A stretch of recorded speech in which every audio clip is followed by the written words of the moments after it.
Hello, everybody. Thank you for joining us this evening for our bargaining session here at the Ed Center. Our facilitator is going to be joining us a little bit late. It's definitely busy season for the facilitation mediation folks, so he'll join us when he gets here. We're going to go ahead and start with some introductions.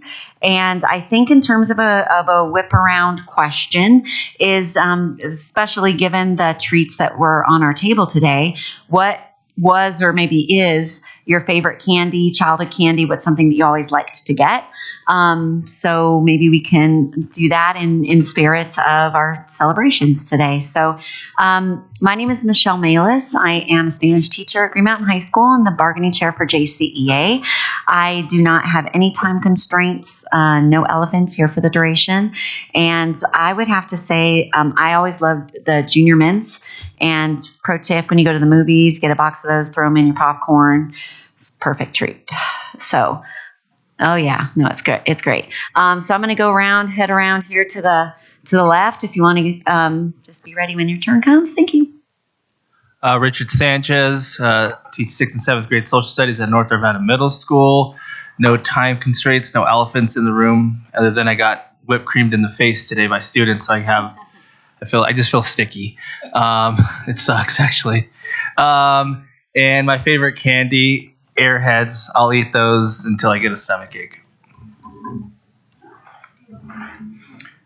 Dale Munholland, JCA Vice President and Social Studies teacher at Pomona. No time constraints, no elephants in the room or anything. So my favorite candy that I'd always get when we went to movies were Milk Duds. But my wife has forbidden me from getting Milk Duds because they've pulled out 3 or 4 fillings, and then a crown, and so my wife has forbidden me from getting Milk Duds because they became very, very expensive Milk Duds.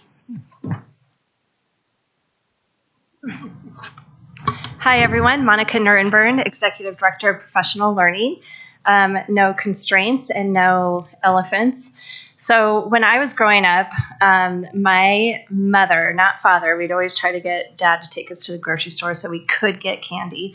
But my mother would not allow us to have any sugar. And so this, for those of you that are younger than me, this was before a Whole Foods or a Sprouts. We literally ate rice cakes that tasted like, no lie, like cardboard, and had the worst shredded wheat for breakfast and that kind of thing. So whenever my brother and I would get our allowance, we would not walk, but run to 7-Eleven to buy candy. And it would be any and every candy, I have to say. We would just hoard on candy, which was hilarious because I'm like, what are you trying to do, Mom? We're going to go get all the candy. But my favorite was Pop Rocks.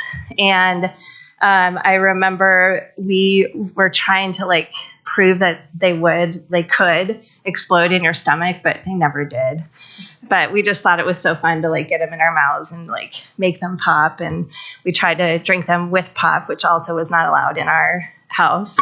And we would try to get them to explode in the stomach. But I think that's just an old wives' tale. So it was fun. Good evening, Jessica Garza, Principal, Jefferson Junior Senior. No elephants, no time constraints, and I had 2 favorite candies. One was Laffy Taffy. I would ride my bike down to the meat market, and that was the first candy that I would always get. And then the other one was a tamarind Mexican candy that's kind of spicy and sweet, and that's my other childhood favorite candy. Hi, I'm Stephanie Jones, Behavior Systems Coach, JCA Bargaining Team. No time constraints, no elephants. And favorite candy is the Reese's Peanut Butter Cup egg shape. I have to have the egg shape. I don't know about the trees or the pumpkins, but the egg is what you want. Yeah, it's more peanut butter. Yeah. Solid choice. Anthea Justice, Learning Specialist, Ryan Elementary. No time constraints, no elephants. I'm not a candy person, I know. I'm the worst. But if I'm really going to indulge, I would say anything sour. So sour gummy worms, Sour Patch Kids. And then I was thinking I used to love those licorice ropes. You guys remember those from the roller rink where you would like, and I think it was more because I could like wear it like a necklace and it was like fun. But yeah, those, I do like red licorice, but especially the red licorice ropes because it went on forever and ever and ever. And that is all. All right. Next. I'm Kendra Geis. I teach 5th grade at Swanson Elementary. No time constraints, no elephants. Several of my favorite childhood candies have been mentioned. Pop Rocks. I mean, because who doesn't want things that pop in their mouth? And then also the Reese's Peanut Butter Cup egg was a great one. I mean, it did have to be the egg. More peanut butter. But now I'm not a huge candy person, but if I'm going to have candy, it has to be peanut butter M&Ms. Not plain M&Ms, not peanut butter. Krista Wilson, principal at Columbine Hills Elementary. No time constraints. Not an elephant, but just a great celebration of a day today. I know Kim's probably going to talk more, but we started our day at our school with the whole school picture, just as part of, we're going to use it later for an appreciation thing, but also just a great way to be together to start the day. So hopefully all staff felt the love today. Favorite candy, I was thinking as a kid, I loved those, I can't even remember, I think it's Sixlets. Remember those chocolate balls that were colored? They actually were really crappy chocolate. But those, I remember those.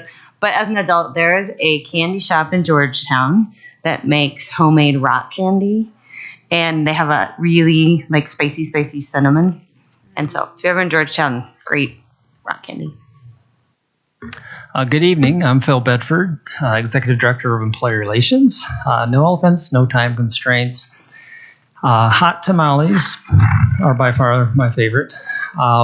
Thus, coming from the Just Born Candy Company in Bethlehem, Pennsylvania. This isn't an advertisement, but Mike and Ike's go right along with it. And I could tell you all kinds of stories, but I won't. Yeah, hi, Rob Cassidy. I'm a science teacher at Stanley Lake High School. No time constraints. Elephant-wise, my thoughts do go out to the family and friends of Alexa Bartel. Yeah, it's not been the easiest day. Yeah, so in terms of candy, I think Milky Ways. I've climbed a lot of mountains based on Milky Way, like using Milky Ways for power. Yeah. All right, Brooke Williams, art educator, Jcea president. When I was a kid, I really liked Bitto honey, and I still will eat those, and Rolos. But I also like a good Snickers every once in a while.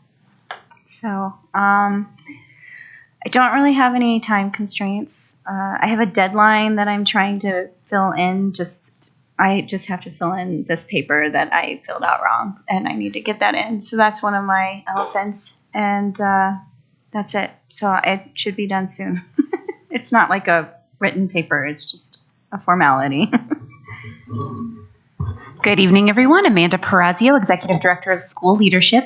I don't have any time constraints. I do have 2 elephants. I just want to make sure that everyone saw that on their hashtag Better Together postcard that there's a note on the back for you. Okay, I didn't want you to miss that part.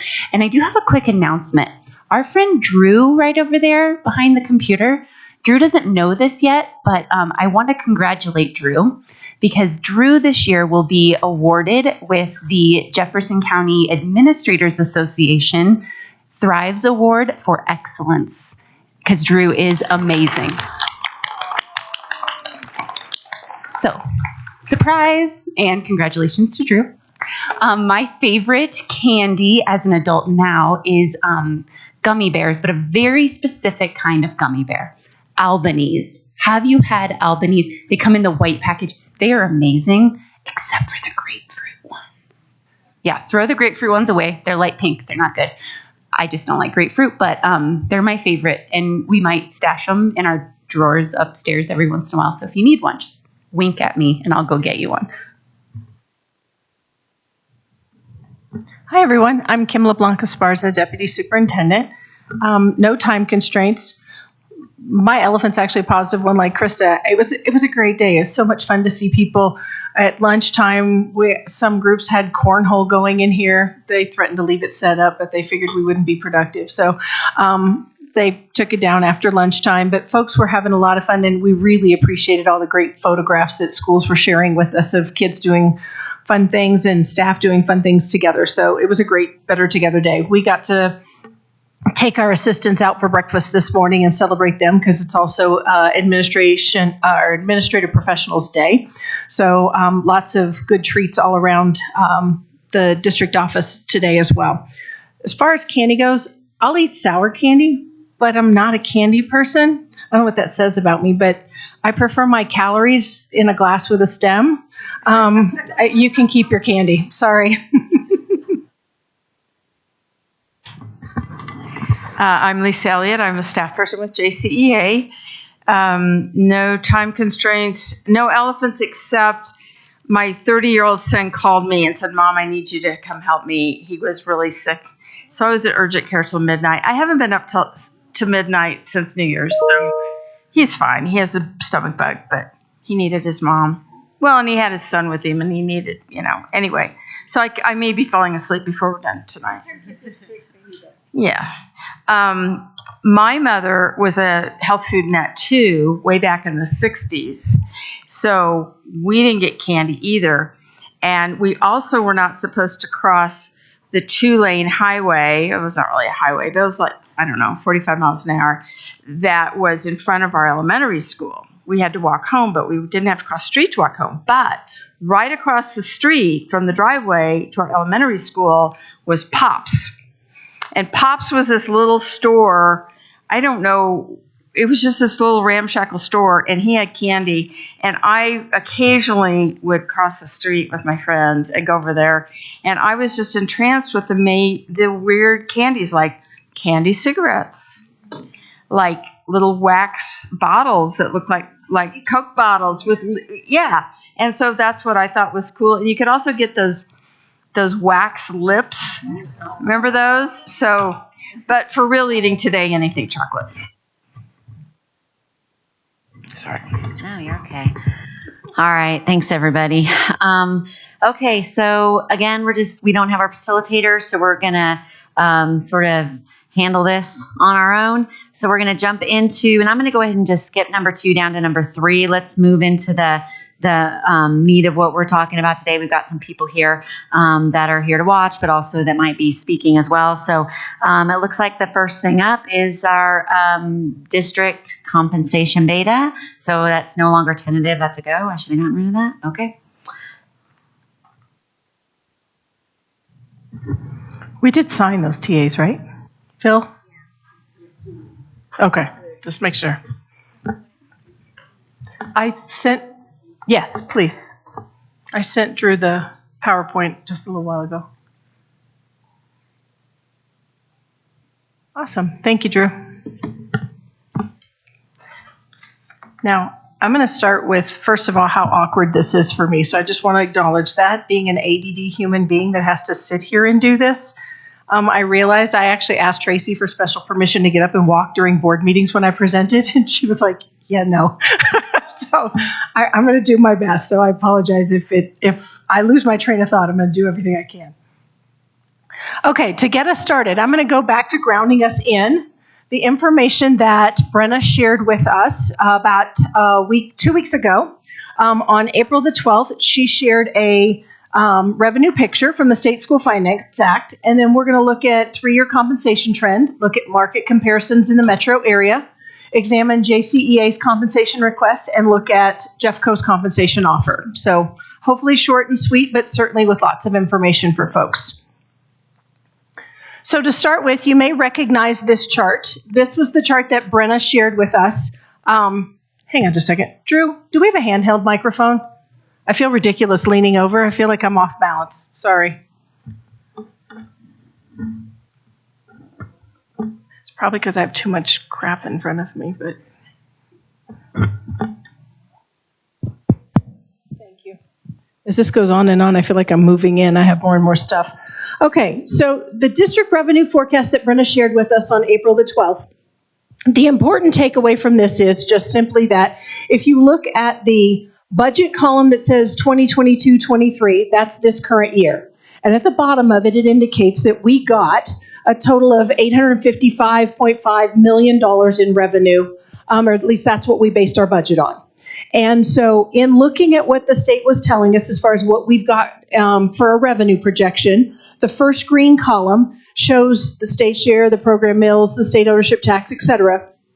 The most important number there is the 901.5, which is a revenue projection of $901.5 million, indicating an increase of about 5.4%. So that was on April the 12th. From there, the state on April the 18th passed a draft of the School Finance Act. It has now been through the Senate second reading. My understanding is it's going into a third reading at this point.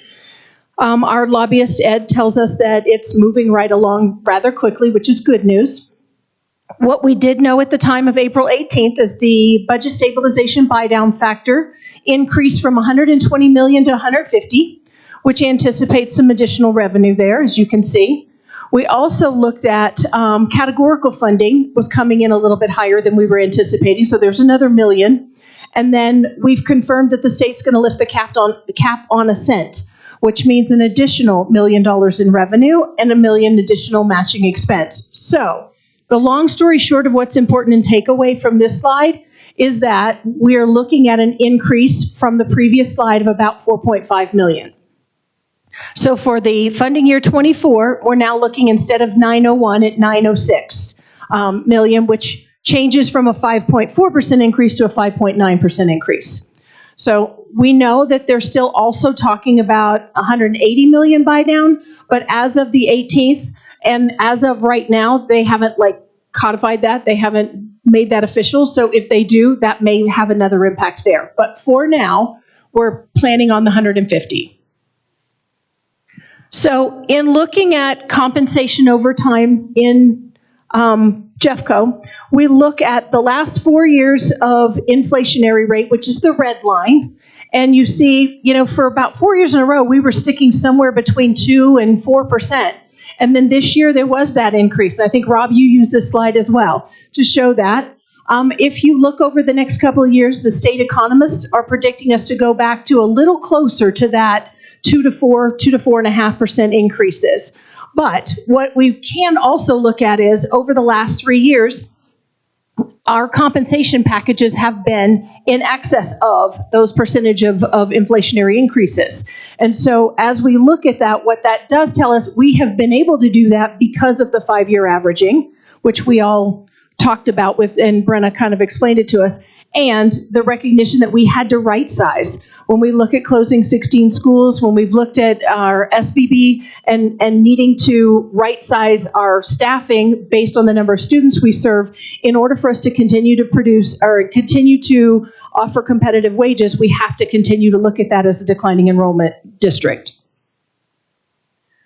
What we also wanted to look at is we think it's really important in order for us to retain and recruit quality staff, we've got to stay market competitive with our metro area. So we pulled as much data as we could from the market area. So what I'll share with you is from 21-22 to the 22-23 school year, as you all know, we implemented a new salary schedule, and that averaged a COLA of 7.3%. All of our neighboring districts during that time provided steps and lanes, and they ranged from a 0 COLA to a 6% COLA, with the average being 3.4%. Then from 22-23 to this year, steps ranged from 1.2% to 2.9% throughout the Denver metro area, with the overall average being about 2%. And for reference, our steps are 2.5%. Our COLA ranges that we found, at least for the districts that have settled thus far, and I know, Michelle, you had announced 1 or 2 of them when we've learned about them. So far, the ranges are ranging between 5 and 10.5%, which is dependent upon PPR, enrollment, what increases they provided last year, et cetera. What we do know is starting salaries currently are ranging, going into next year, from $45,209 to $60,000. And probably a point of pride for all of us in this room, because I know folks have worked really hard for this. Over the past 2 years, Jeffco has gone from being 7% below the metro average in starting salary to 6.67% above the metro average in starting salary. And our salaries went from being 12.76 below the metro average at the top of our scale to 7.5% below metro average at the top of the scale. So we still have some work to do at the top. We recognize that, but we have been making progress. So what I want to remind folks, hang on, let me go back to this. Go back to this number to ground me. From 855.5 to 901.5, and then remember we added the 4.5. So our current revenue projection is 906. So going from 855 to 906 is an increase of 51 million. Okay? So in looking at that, the district put together an offer, especially looking at the fact that we're going to see an increase of 5.9% in revenue. So we base our compensation offer in that. Steps at 2.5% for those receiving steps, cost of living of 3.5%, lanes of 2% or 4% depending on where people are, and $10 per person per month increase to employer contributions. This does not include the stipends piece that we talked about in terms of music, in terms of CTE, given that that was part of an article, so we only included this piece here. But we did go back and look at what does that mean numerically to try to ground it. Steps at 2.5% adds up to a $10.3 million investment. 3.5% increase is a $16.9 million investment for COLA. Lanes are an average cost from year to year $2.5 million. The increase of the $10 per person per month, and I'll share this with you guys, Michelle, is at 0.4 million or 400,000 for a total increase of 30.1 million of the $51 million overall revenue for the Jcea group. We did also anticipate that you wanted us to cost out the proposal that you gave us, which we did. 2.5% increase in steps is the 10.3 million again. 9% increase would be a $43.5 million investment. Lanes at 2 or 4%, overall average is 2.8 million. Medical benefits at the handout, the 2-page handout that we got, and Brenna had to estimate this because there was quite a few different variables there, estimated at about 2.2 million, would come in at a price tag of 58.8 million. And given that the district is getting 51 million, that would be a challenge given that our board has given us the direction to bring them a balanced budget. So in looking at that, Brenna is putting that together, and we recognize that, and she has given them the disclaimer, we are in negotiations, and that will certainly impact that, but that is the budget that she'll be proposing. And I think that's it. Short and sweet, I hope. Questions? Yeah, so I just want to, can you just clarify so that you're offering, the offer was a 3.5%. Offer is steps, lanes for those who get them, and then 3.5% COLA increase and $10 per person per month toward employer contribution of benefits. Okay. All right, thank you. Yeah, I believe there are questions. Absolutely. Rob, I'm going to turn it over to you. Yeah, I just had one question on the slide you had of the increases here versus like inflation. When you said those increases were above inflation, was that talking about individual employees, or is that talking, yeah, that one? Is the lines that you have for us, is that the increases for individual employees, or is that the amount of money that the district is allocating out? And I've said this year after year, but I guess what I'm getting at is, does it factor in the turnover of retiring teachers leaving? It is the percent increase overall as an average for each employee. Okay, so the actual money that has been allocated is lower than that. Compared to the percent of increase in inflation. Okay. Does that help? Yeah, no, I'm just noting that there is a turnover employees, so yes, people retire at a higher salary. Absolutely, and in fact, in an effort of transparency, that was in the line under steps, 2.5% increase for those receiving steps. We do recognize that normally that averages out to a 2.2%. You're absolutely right. Because as our employees retire and folks come in with the language of up to 8 years, clearly there's a savings there, right? And we get that. This year, we're not seeing quite as big of a percent. And the reason is with the Roths school closures, the people who we prioritized making sure that we retained our quality employees by holding the job fair and all of that to get folks into those positions, we didn't cap those people at 8 years of experience. They got the same experience that they had going into positions, so it didn't have that automatic turnover effect. Good. Does that make sense? Yeah. Thank you. And so I'm assuming that all that includes increases to para, et cetera. So that's all been figured in there. So with this, and I don't know whether this is something Brenna's can figure out yet or not, but how does this affect our reserves? Are we taking money out of reserves? Are we adding money back into reserves? How is it affecting that pot of money? Right now, our projected budget is being projected on the $150 million budget stabilization factor. Looking at that, I would tell you that she's still running the numbers because she's waiting on the School Finance Act to come through. As she's running those numbers, this puts us a little bit into, and I say a little bit, I'm not trying to hedge. I would rather her give me the exact number than me say the wrong thing. I'll be glad to get that from her and get back to you. So I've seen about 4 different versions depending on what updates we get from the state each day from Ed. So as soon as I know, I'll ask her to clarify that for me. She is my phone a friend this evening if I need to get a hold of her and say, Brenna, can you tell me what that number is?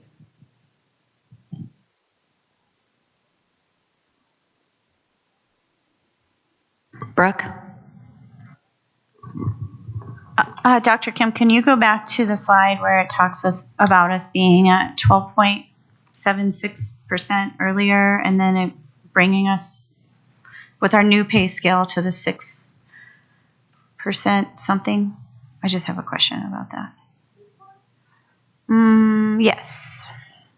Okay. There it is. Okay, 7 below. So are those like just this year's salaries? Or are you taking into account for all the new COLAs that have been going around in the Denver metro area? No, because we have not settled yet, and many other districts have not. I didn't calculate it on the 23-24. I'm calculating on what we currently have at 22-23 school year. Okay. Do you happen to know which districts you did compare to? Do you have that information on hand or no?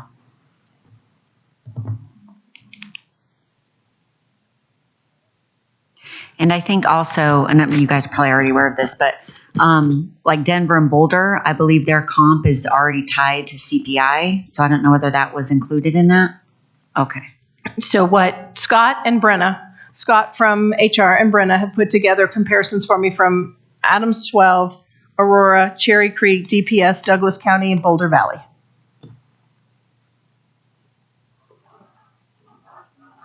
So basically the big 6 besides us, so the big 7. And is this in our third drive now? The PowerPoint? Not yet. I figured as soon as I present it, I will link it in. Link it to the agenda, right? Is Yes, that I will.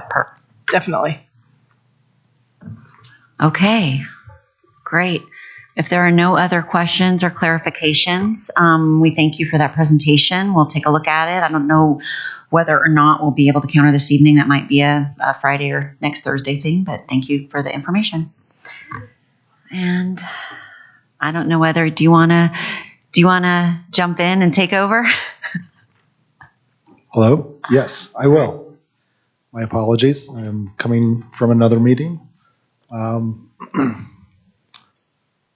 Could you tell me where we're at there, district? We just got done with number 3. So and the benefits was that with that compensation. So those 2 are done. So 3, got it. Okay. So 3 and 4 are done. So we're moving on to 5, On to 5, okay. which is, you guys again. Article 17, I'll let you take it away.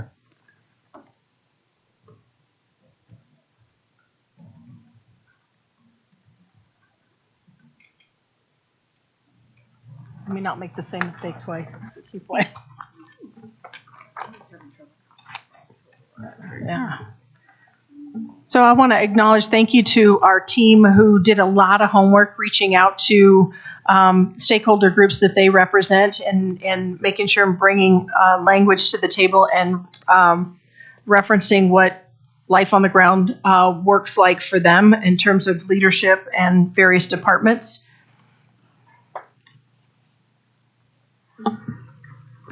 Article 17.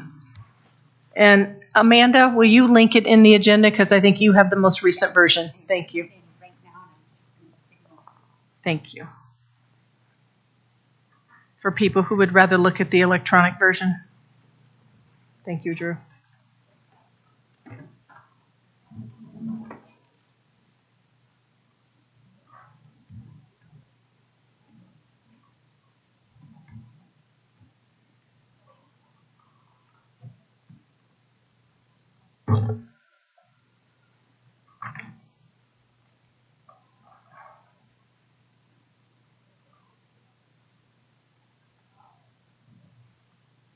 Are we ready? I just want to give people a second. Okay. Page 1. On 17.4, we struck the language about outside the United States and higher ed experience. But I thought we just changed language to say instead of outside the United States is international experience. So I'm going to have, I want to, there it is, it's at the front. Instead, we put in including comparable international experience and just struck outside the United States. So I think it means the same, and then struck higher ed experience. We really felt like higher ed experience doesn't prepare you to teach first grade.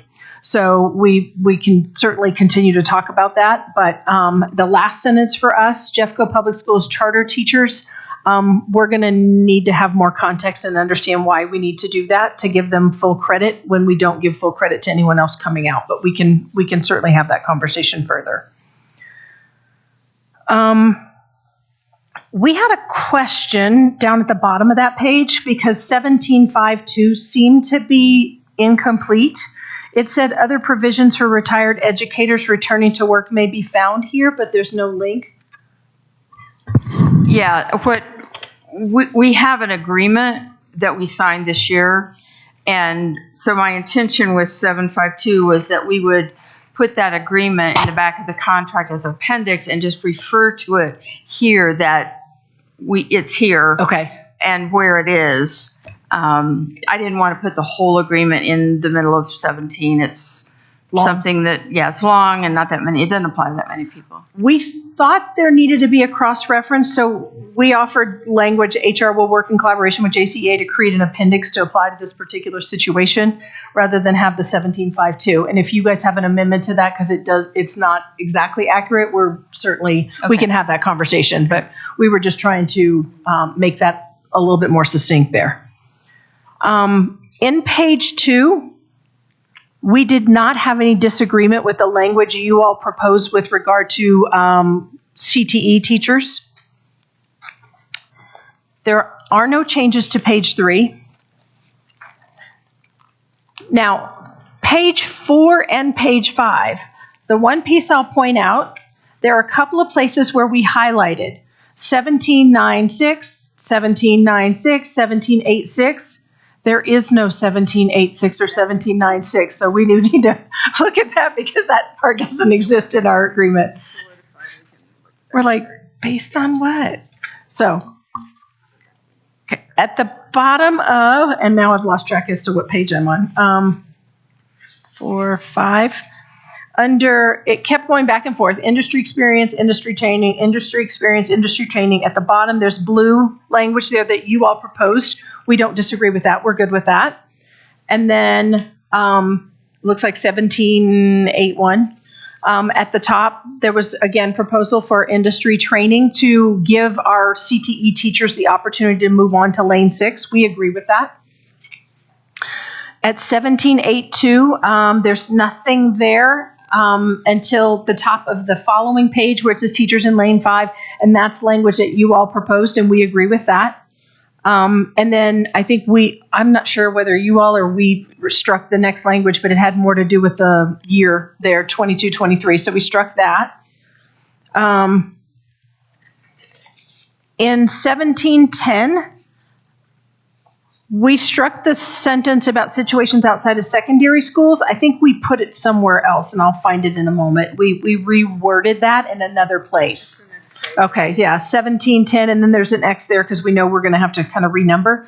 Situations outside of secondary schools or classroom teacher positions will be addressed similarly on a case-by-case basis. JCEA, in collaboration with the appropriate department leadership, must approve such situations. So we're good with that. At 1710.3, we offered an amendment that we will continue to pay the $26 per hour for the 23-24 school year. And our rationale for that is schools have already created their budgets and built them based on this amount. And that would really put a wrinkle in their ability to bring people back and work on the plans that they have. But a recognition that we do need to increase it. So our proposal is to increase to $28 per hour for the 24-25 school year. That way people can budget for it to increase that. We do recognize that folks want to see that increase. You all proposed at 1710.4 that we will amounts will increase at the same rate as teacher salary schedule increases, so COLAs for our athletics and activity stipends, and we agree with that. In 1710.6 under stipends, we're asking to maintain the level of $1,176 for national board certified teachers. And our amendment to be as educators assigned to Title I schools for 75% or more of their time will continue to receive the 1% stipend. We did ask to strike C as far as dual language to be paid in addition to Title I, given that our dual language schools are Title I. And then we do agree that all head teachers for CTE programs within each school should receive the $1,000 stipend. So we've left that in as well. And that's the end of Article 17, District Beta version proposal. Thank you, Kim. Any questions or comments?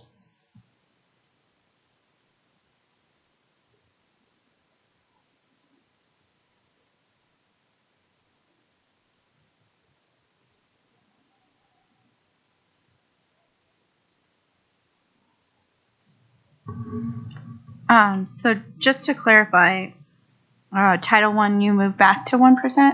Am I reading that correctly? Okay.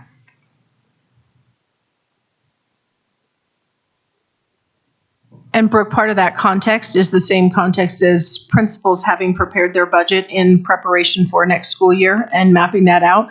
Our title budget, especially increasing the number of title schools that we have also prepared their budget. And so that was part of our rationale for that piece as well. Sorry. Go ahead, Michelle. So then to ask the question, then if we wanted to increase that, when would we have to do that in order for it? Would we have to do 2 years down the road? Is that what you're saying? Okay.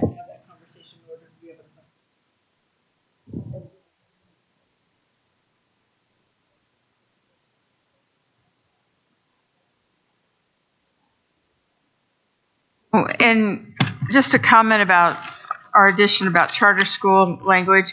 Frankly, we wanted to add that, excuse me, because we've had charter school teachers reach out to us and say, I would really like to consider a move to a district managed school, but I've been in this charter for 5 years, 6 years, whatever it is, and I can't afford to make the jump if I don't get, credit. So they'll get up to 8, right? Currently? Well, actually, just like any other new hire? Yes, okay. Right. And so we were just going to say, let's make them be part of the family, so to speak. Got it. And give them all their years of service when they're hired into a neighborhood school and placed on the salary schedule. I appreciate the context, Lisa. Thank you. Amanda, then Robert. Just in connecting to that, my only ask would be that if we include that, or if we consider that it be licensed experience, because sometimes charter teachers aren't required to be licensed. I would agree with that for sure. Okay. Robert. Can I just ask another clarification on that point? Because I honestly don't know. Who writes their check? Is it Jeffco or is it the charter school in terms of the employees of the charter school? Jeffco, there are examples where we help pass through their payroll. However, all monies that go to charters in order to operate charters are passed through the district straight to them, and they are managed by a board of their organization. So they set their salaries, they work with their governing board. I mean, they still have to follow CDE rules to a certain extent. I mean, legislation, but we do not pay them as our employees. Yeah, I could be wrong, but I think some charter schools buy business services from the school district.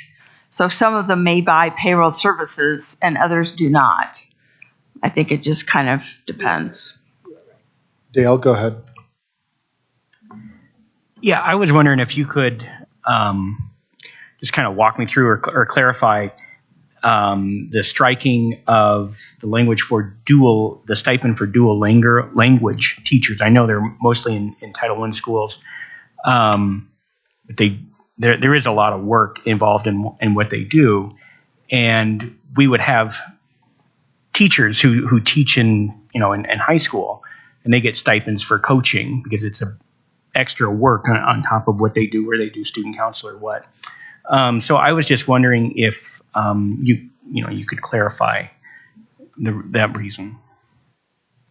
What we did recognize is that our dual language, by and large, are also title schools, so there's already a stipend attached, and we would be looking at a pretty significant stipend attached. And when we look at the overall cost, the 1% of title impacted title's budget in a way that they had not budgeted for, which really was problematic at the beginning of this year. That's the I learned in that, by over $1 million.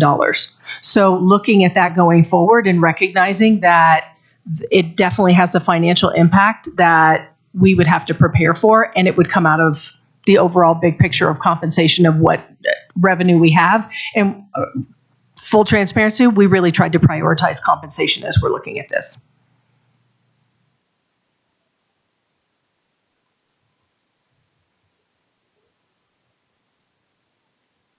Go ahead, Kendra.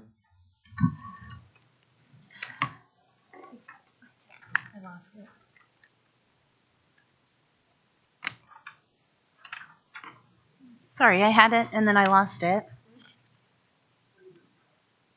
It was just a single word, and I couldn't remember if it was something we changed or if it was something that was just revised. Yeah, it was a would and should on 1710.5.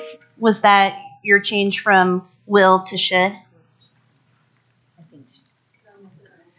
I think you might have, or I did. I don't know. Okay. You are right, Kendra. Thank you for catching that because I didn't. I apologize. We did recognize, and we had a long conversation about this, and certainly our two principals contributed to the context of this. Co-taught classes with two educators definitely should be covered in the same manner when either one of the educators is absent.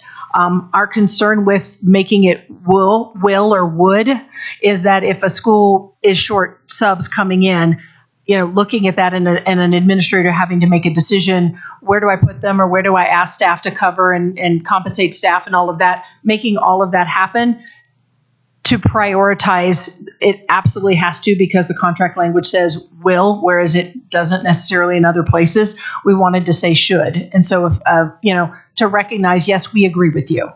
And we also recognize that with sub shortage on a Friday or on a Monday, sometimes that doesn't happen.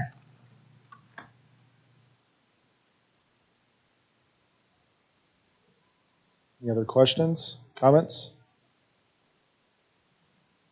Anything at all? Okay. Is this something that the union will be taking into caucus in consideration? Okay. All right. If there's no objection, we move on to athletic sponsor pay. Okay, so we have people coming to speak about the athletic sponsor pay, and they are not here yet.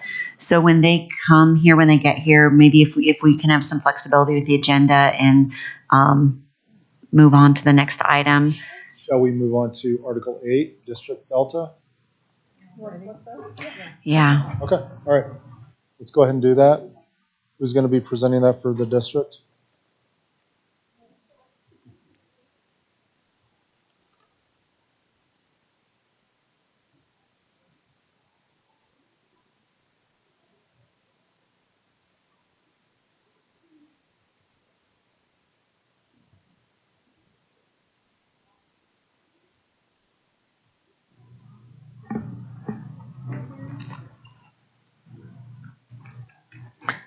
Okay.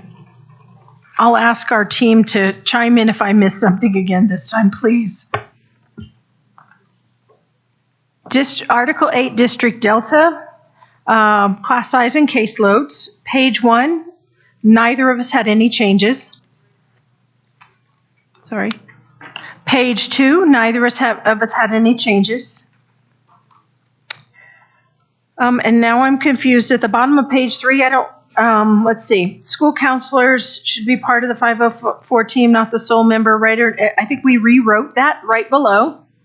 And honestly, I don't remember if you guys rewrote that or we did, but I think we both contributed. The proposed language at this point is school counselors are an integral part of the 504 team and are responsible for the support of students on 504 plans and students that are referred for 504 plans.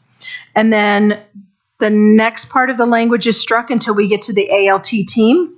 We'll collaborate with counselors and we'll utilize the 504 coordination team guidance to identify roles and responsibilities of 504 management, of which school counselors will not be the sole writers nor the primary coordinators, but rather will offer appropriate support.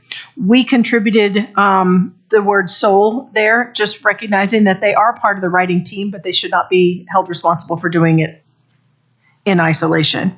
The next paragraph, school counselors will assist in proctoring and managing standardized testing, but they should not be the school's assessment coordinator.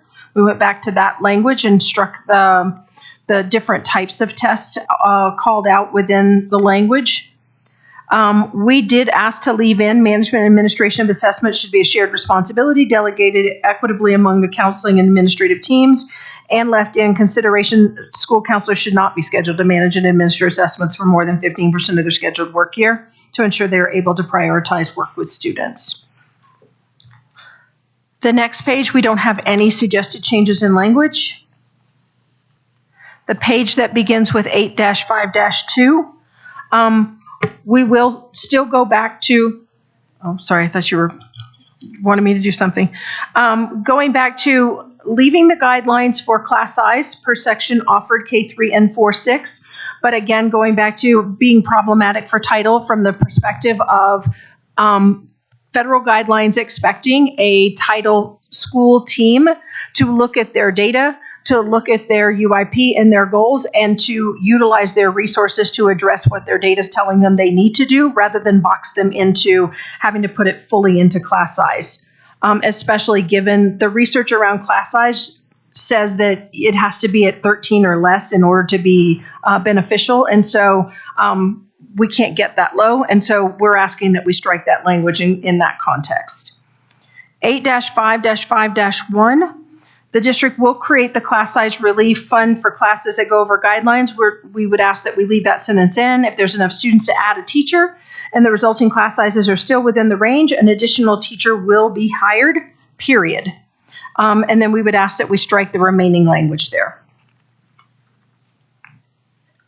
We did not suggest any changes to the DTL language or the instructional coach language. Secondary counselors, we still maintain that we believe that caseload needs to be the 250 to 375.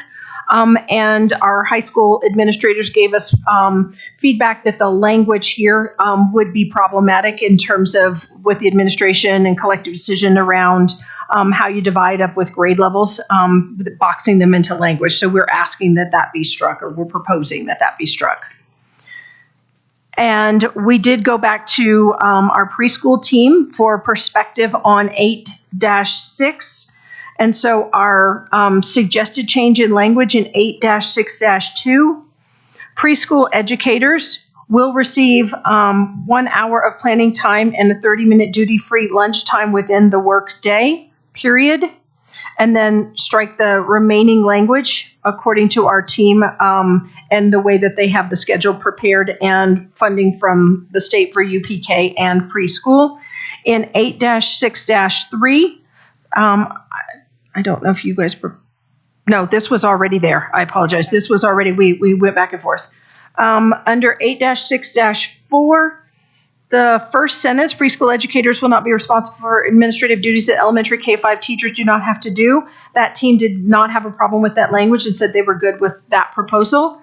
And then the remaining, I think we struck it the last time, going back and forth if I'm not mistaken, but if I'm wrong, correct me. I'm starting to have trouble tracking some of these. 8-6-5, the proposed language from our special education team and our preschool team are that CDE standards for preschool recommends less than 50% of students placed in the classroom identified with an IEP. This does not include students identified after enrolling in the program. And that's language from CDE, and then we just renumbered. That's all our proposed changes there.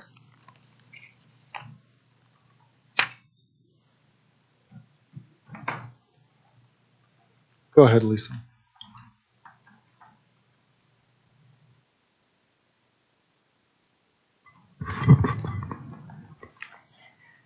I want to talk a little bit about the counselor language around testing. I think that some of this is a step in the right direction. What I'm still concerned about are reports of counselors who are unavailable to their students for like a month straight when they have to be the coordinator for AP tests. That's the one I hear about the most. And one of the counselors that spoke, whatever meeting that was that they came in, talked about that the counselor for seniors was unavailable the last month of school before graduation. I just cannot see that as a good thing. I also don't think you need a counseling degree to be a testing coordinator or even a license probably. So I still would like to talk more about that. And I know that managing coordinating assessments is a big job and it has to be done, but I just keep hearing from counselors that it's falling on a lot of them and it's hundreds of hours. And the 20% of their time that is currently held for work that is not direct interaction with students is already pretty full without the testing part. So saying that 15% of their time could be used for test coordination is problematic. Then the other comment I had on counselors was 856, when you get to the little box. So here's what a counselor emailed me. She said that 250 to 375 is great, step in the right direction. However, she said, I will have 386 next year because we go by grade level. And she said, if it was a 300 cap, it would be worth it to redo our system and do it by alpha instead of grade levels. But for a difference of about 12, 15 kids, it's not worth it.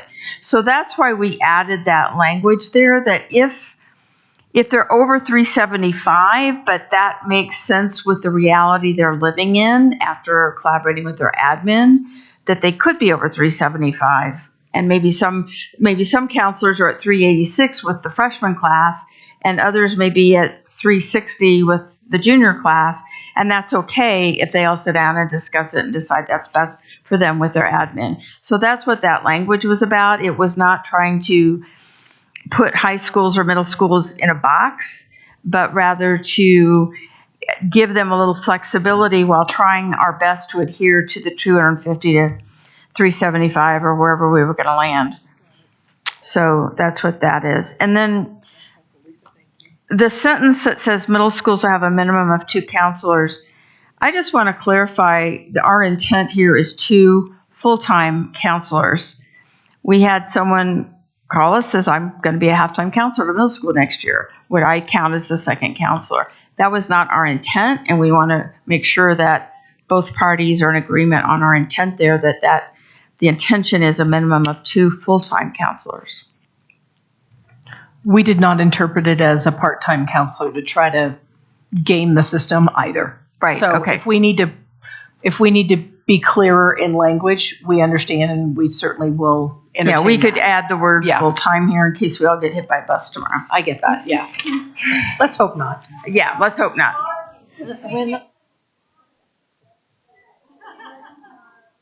Positive intent. If I win the lottery tomorrow, y'all are on your own for the rest of the school year. All right. Any other questions or comments? Go ahead, Deal.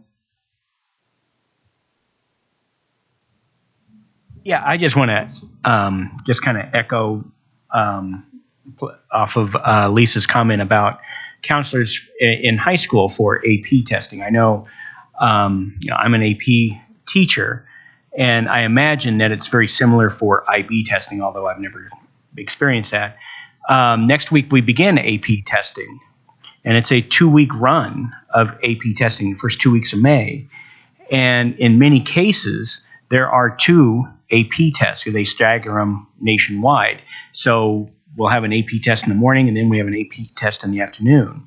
And that's for 2 weeks that goes on. But prior to that, there's registering the kids, there's ordering the tests, there's all sorts of stuff that goes into it. And for a counselor who's there to help kids graduate, help kids with mental health, it is a huge time commitment, particularly at this time of year. And it's a lot for a counselor to do that. And I imagine IB testing would be very, very similar in that.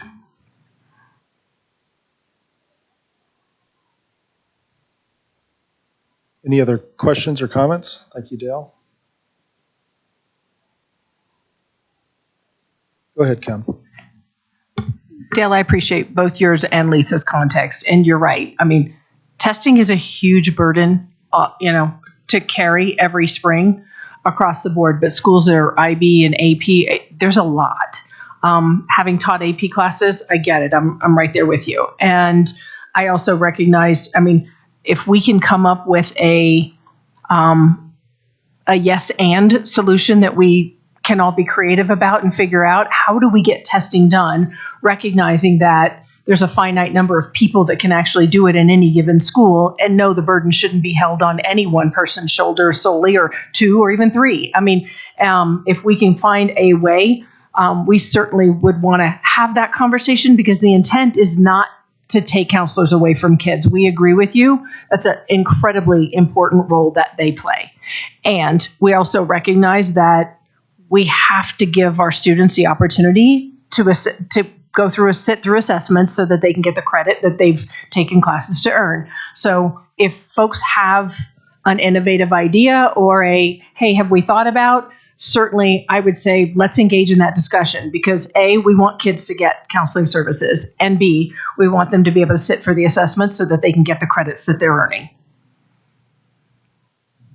Amanda, then Richard. I also wanted to add to what Dr. Kim just said. I think that it's really important that we take into consideration the burden that we are bearing as assessment coordinators and assessment proctors is something that our students need in order to graduate and in order to get credit and into a college of their choice or university of their choice or whatever it is, whether it's an SAT exam or an AP exam. These are competencies that they are required to complete prior to graduation. And so I think that we need to just ensure that we're all together owning that burden, or rather responsibility, that supports our students in preparing them for what comes next. Thank you. Richard? All right. Thank you here. I have a problem with the class sizes, or, taking away the class sizes that we suggested for Title I schools. And I understand, but I have a problem with it, because those are highly our students that are at our Title I schools are highly impacted. They're students of color, and I feel like you're just shooting, it's just stopping their progress right out the gate, not even giving them a chance, because the teachers are when you are in a classroom with just overwhelmed with ELL students, 504 IEPs, and you have in your class size is 30 to 32 students, there's only so much you can do as an individual educator in that room. And I just don't feel like it's fair for those students, and it's not doing them any favors. We say that we're student first here in Jeffco, or we're in this for the students, but this isn't for student first here. I just have a problem with it. Go ahead. I'm going to piggyback off what you said. I agree, Richard. And I think, and I understand that the data that you shared But I think the issue is that our Title I teachers are telling us that they're burning out, and their heart is in this, and they want to do the best that they can by those highly impacted students, and they're feeling stretched too far that they're not able to do that, and living that existence day after day, you burn out and then you leave, and we're just, if they're telling us this would help me stay in my job, that's why we want to fight for that, because we want to keep them there in those jobs with those kids where the kids have made relationships with them, connections with them. And so I don't know whether there's a fix or if there's something. I know you said whatever with the Title I budgets.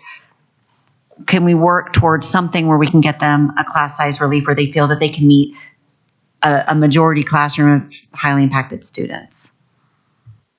Monica, go ahead. This is just a wondering, knowing that some other districts have much higher class sizes in some of our non-impacted schools. To get title schools to those sweet spots, is it? I'm just wondering what other class sizes are thinking, like other schools are thinking, like to go up in those, so to 35 in some of the other schools, and then lower in our title schools. Like, I'm just wondering, like, what's the give and take? Yeah. What have you heard in that? I mean, that's I know in some other districts the cap is at 35, 36 in some of the other classrooms. I hear what you're saying. However, we have fought hard to keep the caps where they're at, because that's something that teachers feel they can do their best work and not burn out. And so I don't think that we'd be interested in raising those. And as you said, a lot of them aren't there anyways. I think the amount that we would be, I don't think it would be a large enough number that we'd have to raise the cap for every teacher. Does that make sense? Go ahead, Kim. So I have a thought and maybe a suggestion based thinking through, what Michelle, your comments were, and Richard's. I too spent my first 6 years as a teacher in a Title I school, and I'm married to somebody who spent 32 years in Title I schools. So I absolutely get it, and I know what that work is. And so I'm kind of wondering, I'm trying to be creative here and think through.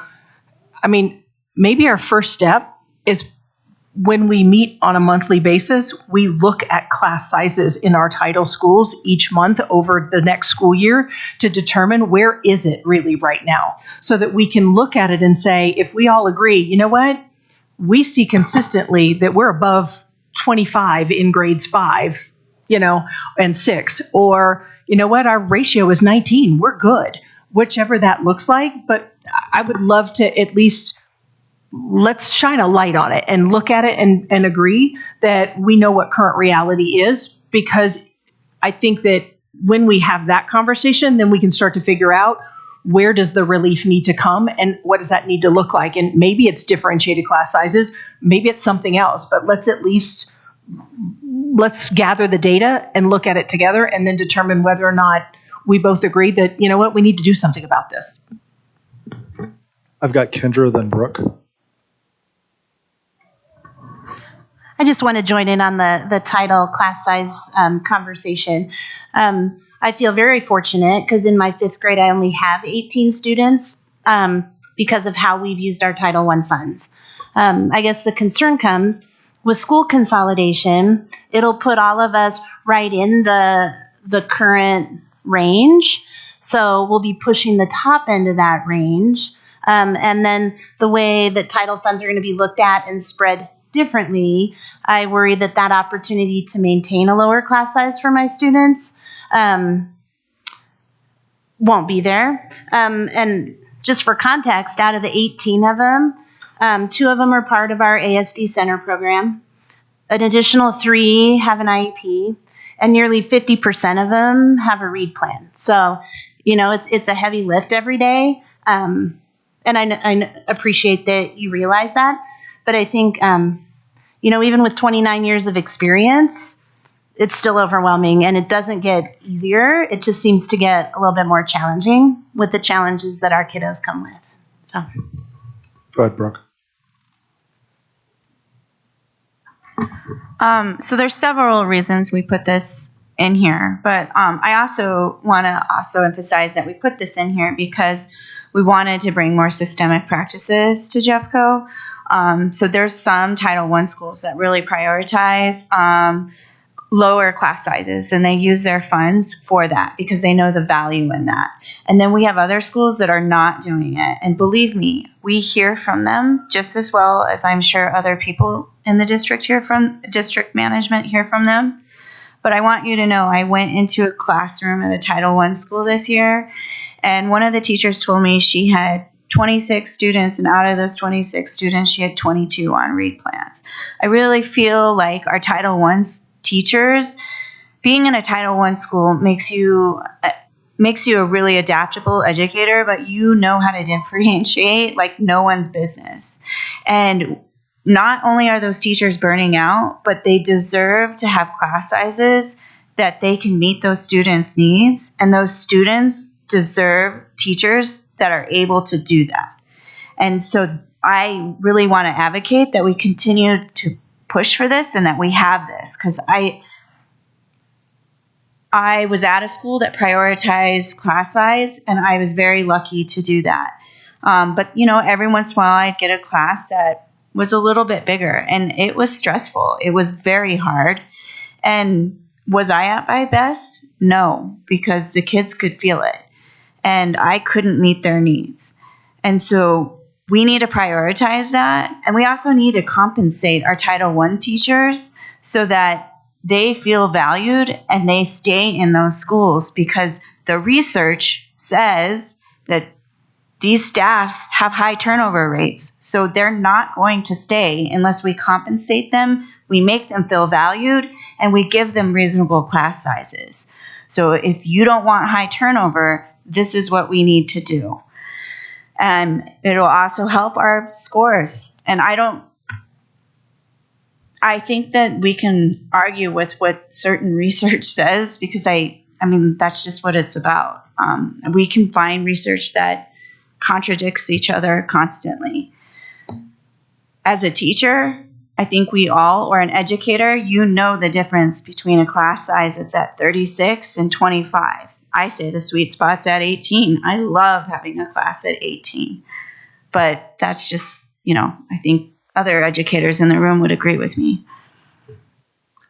Thank you, Brooke. Krista? I just wanted to highlight the hope for just that system of looking, because I think there's also another layer of schools that don't meet title dollars, and we are also sitting close, or have been close to 45, almost 50% at-risk students as well. High numbers of IEPs, things like that. And schools like that do not have any extra funds. And so whether it's for supports, not necessarily class size. So I think just a system in general, Brooke, like you said, becoming more systematic to look at the impact across the district, especially in August, as kids are coming in, would be really helpful to address the issue of meeting kids, no matter where they're at. Jessica? Thank you, Krista, for bringing that up. And so I wonder if this is a conversation that we need to continue looking at it through different lenses as well, such as through the read plan lens, because that is a significant impact right now in our elementary schools. And I'm glad that Krista is advocating for those schools that don't meet that new Title I threshold. And so I just want to say that we hear you, and this is an impact that is felt. And we, as principals of Title I schools, are very mindful to use some of our budget allocation from Title to definitely impact the class size numbers. And so I'm not sure that it would live in this table, but perhaps this is something that can continue into the next season. Thank you. Kendra, go ahead. I want to just add on to what was just said. I lived in the world for a while at Swanson where one year we'd be Title I and then the next year we wouldn't. So we were very much in that zone. And I agree, it's a very challenging place to live because your students have the needs that your Title I kiddos have, but you can't always count on the funds to be there to support them. So I think it is worth mentioning you have those kids that those schools that live in the in-between. Thank you. Any other questions? Any other comments? Go ahead, Lisa.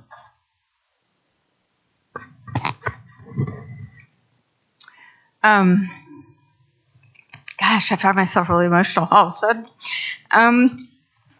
I was a little late today because I had to go to a meeting at a title school. And it was a really hard conversation. And it was about the accountability clock and all that stuff. And I finally stood up and said, I want y'all to know the accountability clock system in Colorado is broken. I said, I think our superintendent would agree with that. I think many superintendents would agree with that. CEA certainly agrees with that. And the best correlation for test scores is socioeconomic status. This problem that this title school is facing, I said, it's not your fault. It's not your kid's fault. It's we don't have enough resources for our most needy kids. And I know that, the district can't fix that alone. I can't fix it alone. CEA can't fix it alone.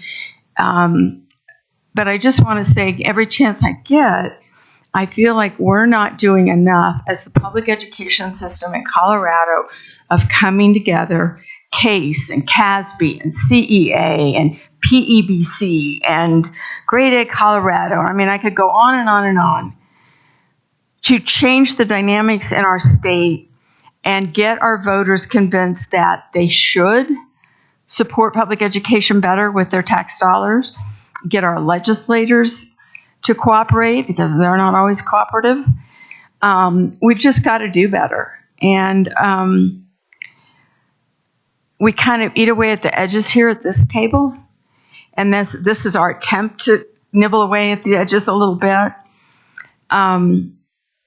But I mean, when I hear about a Title I, their first grade teacher with 31 kids, I'd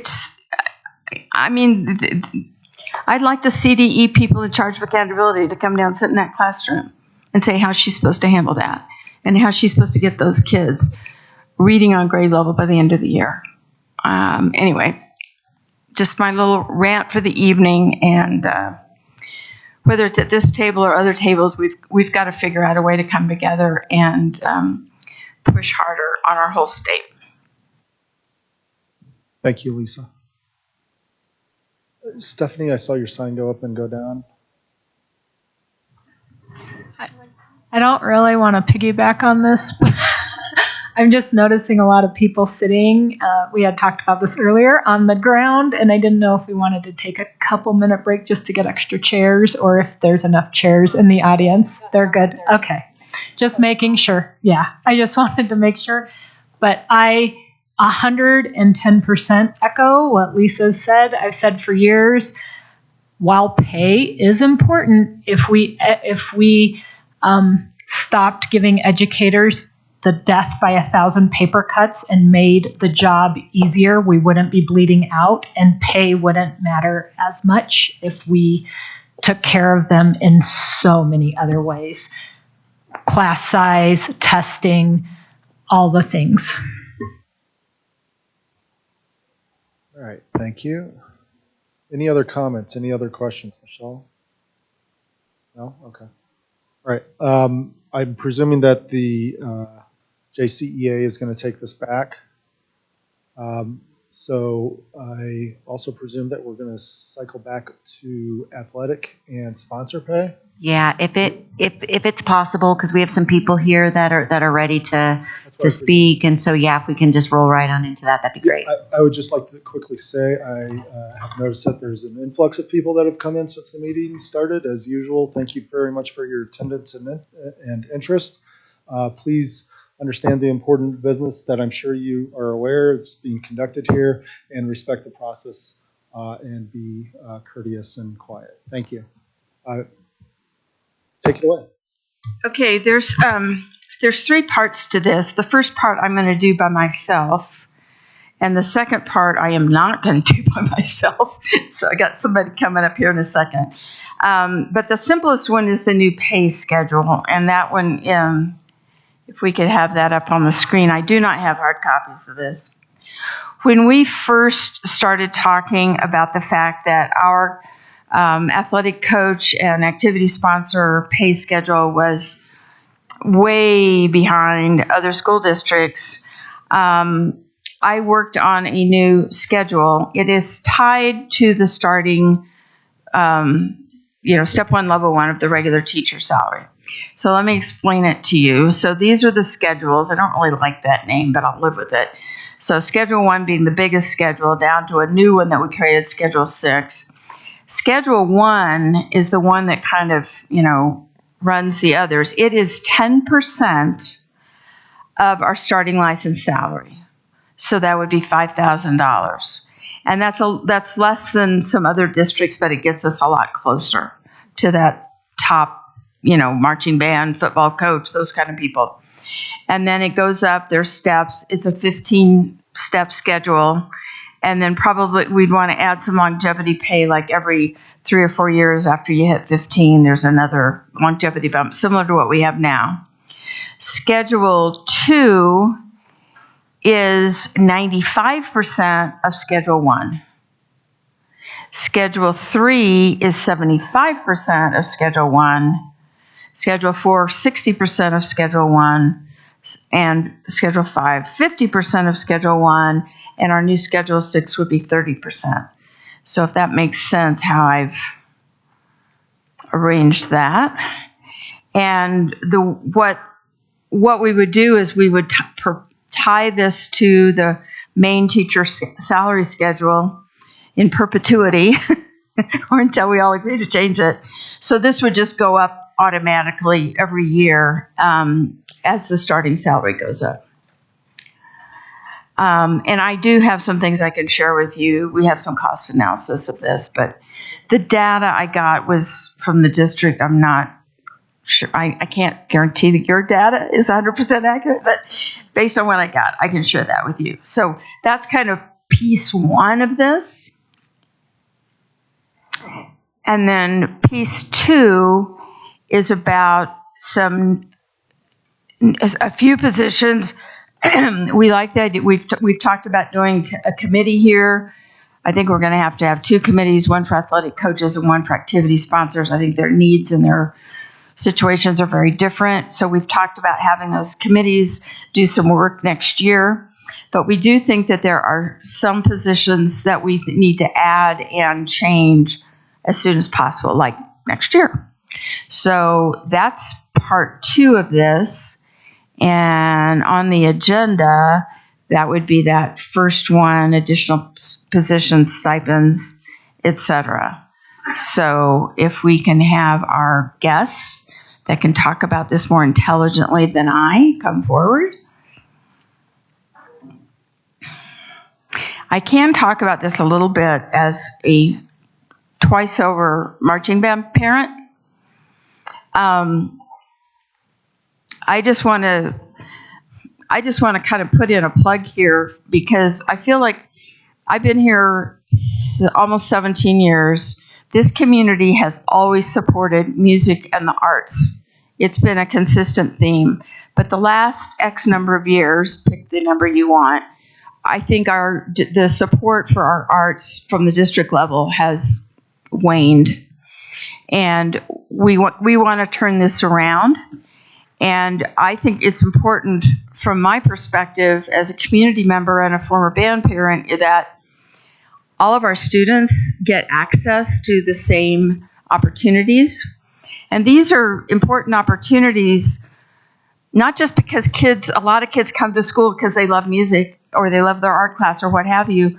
But my older son, when we lived in Kansas, he had a full-ride marching band scholarship. They do exist. So there's many reasons why they're important. So I'm going to shut up. I'm going to let you guys introduce yourselves, who you are, what you do, and then you can explain our chart. Okay, great. Sorry, Lisa, I have one question. Are we talking through the chart first and then the things that we brought to talk about, or things we brought to talk about first then the chart? You can give stories and interests first if you'd like. Okay, we just have a couple people who need to that would be concerts fine. and performances That's tonight. usually the way So we. isn't that convenient? Stories and interests are first. That's great. All right, thank you so much.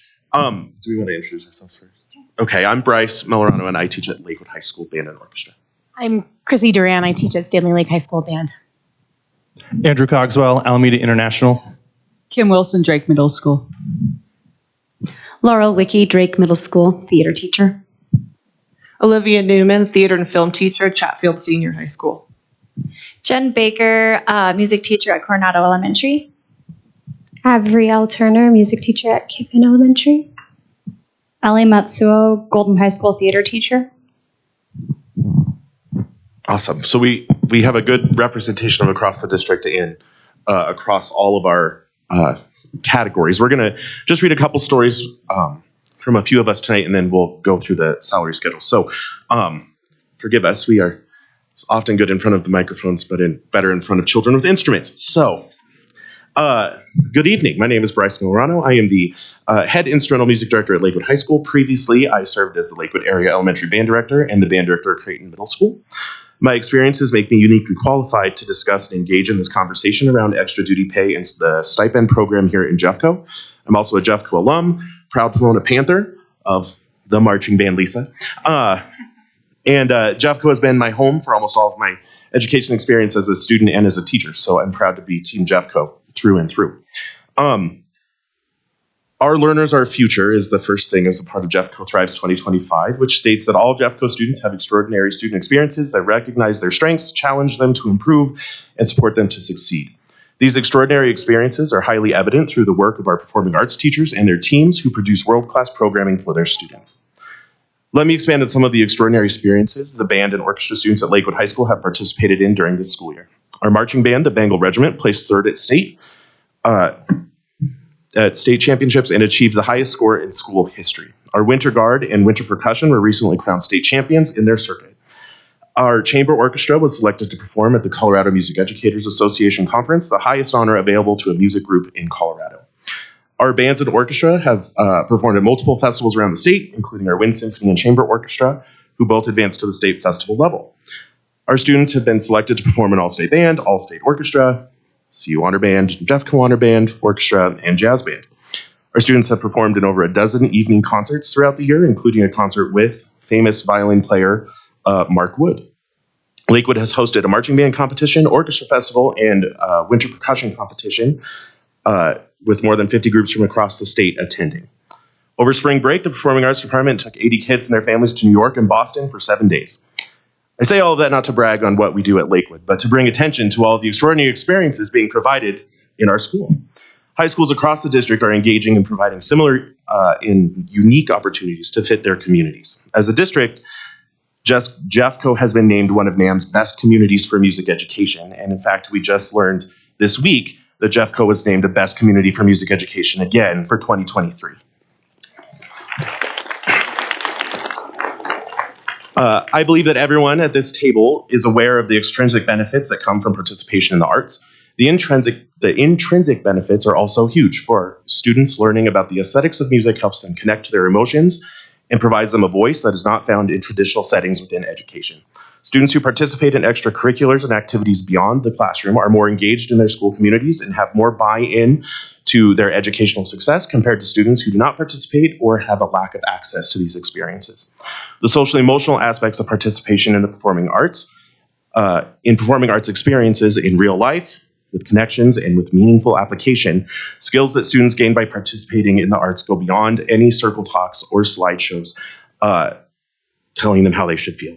The arts provide a crucial avenue for our students to find success in school and beyond. Our people, our strength. Priority number 2 from Jeffco Thrives 2025 lists strategically recruiting high-performing employees and offering competitive compensation as one of its strategies to help achieve extraordinary student experiences. In this aspect, Jeffco has failed to step up to the plate for years to compensate employees and retain incredible teachers. Teachers in the performing arts are leaving Jeffco in droves. It is obvious in the amount of openings that we have encountered this school year. Why stay in Jeffco when professionals can get a higher base salary and better extra duty pay for all of the work they do outside of their normal contract? Jeffco has the opportunity to right this ship by fixing extra duty opportunities in the stipend schedule to keep educators in Jeffco and save programs from years of strife and hardship caused by director turnover.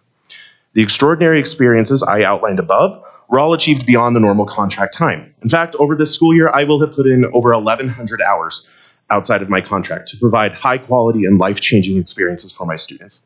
The pay for all of that time, just under $5,000, which equates to approximately $4.37 per hour. In any other job, I would have made over $15,000 for all of that extra time at minimum wage. Sorry. This amount does not include my time conducting the pit orchestra for a musical, which was 150 additional hours.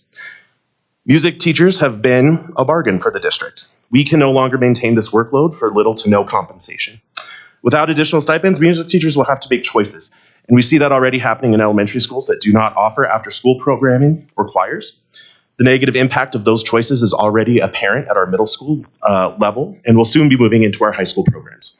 High school directors are choosing not to have pep bands and other experiences due to lack of additional earnings and not having enough time to add another thing to their plates. How do we determine which experiences kids should have that are commensurate with the stipend level or pay that the district determines for its staff? The district has the opportunity to show that it values these experiences by the way they compensate directors and coaches for their additional time. The current stipend structure does not fully address the spectrum of what it takes beyond contract hours to provide extraordinary experiences for students. It does not account for the multitude of situations and differences between schools and their programs. Unlike other metro area districts, Jeffco's stipend structure does not provide elementary or middle school arts teachers with any compensation for required work outside of their contract hours. In addition to providing the extraordinary experiences for students, ensuring that students have an adult with them for activities is important for safety and security. Whether that's in rehearsals, in the wood shop, at an athletic event, competition, or singing after school. The time to fix this is now, through the bargaining process, and together as a team. We cannot kick the can down the road to a committee without some meaningful changes for next school year. Jeffco students deserve to be taught by the best teachers and coaches who can provide them the extraordinary experiences promised to them. The best doesn't come free or nearly free. And the directors and coaches of Jeffco deserve to be compensated in a way that values their contribution. Now. I will be brief because I'm getting ready to go conduct a concert at 7 o'clock with my students. I have a document that I wrote in 2021. It's right after our regional marching band competition. I remember getting back to the school at 11 p.m. I remember the last kid was picked up from school at about 11:45 p.m. and I got home the next day at 12:30 in the morning. And then that morning I wrote a document and I titled it Post-Regional 2021, Feeling Tired and Fussy. I counted up what we do. I counted 42 performances over the course of a school year, including the summer. I counted 21 evening meetings that are not parent-teacher conferences that are not included in our current contract.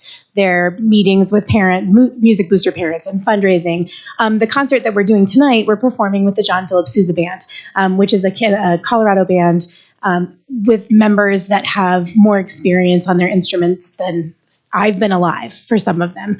And it's another extraordinary experience that our kids are going to get to play side by side with these amazing individuals. But it takes a lot of time to plan that sort of thing.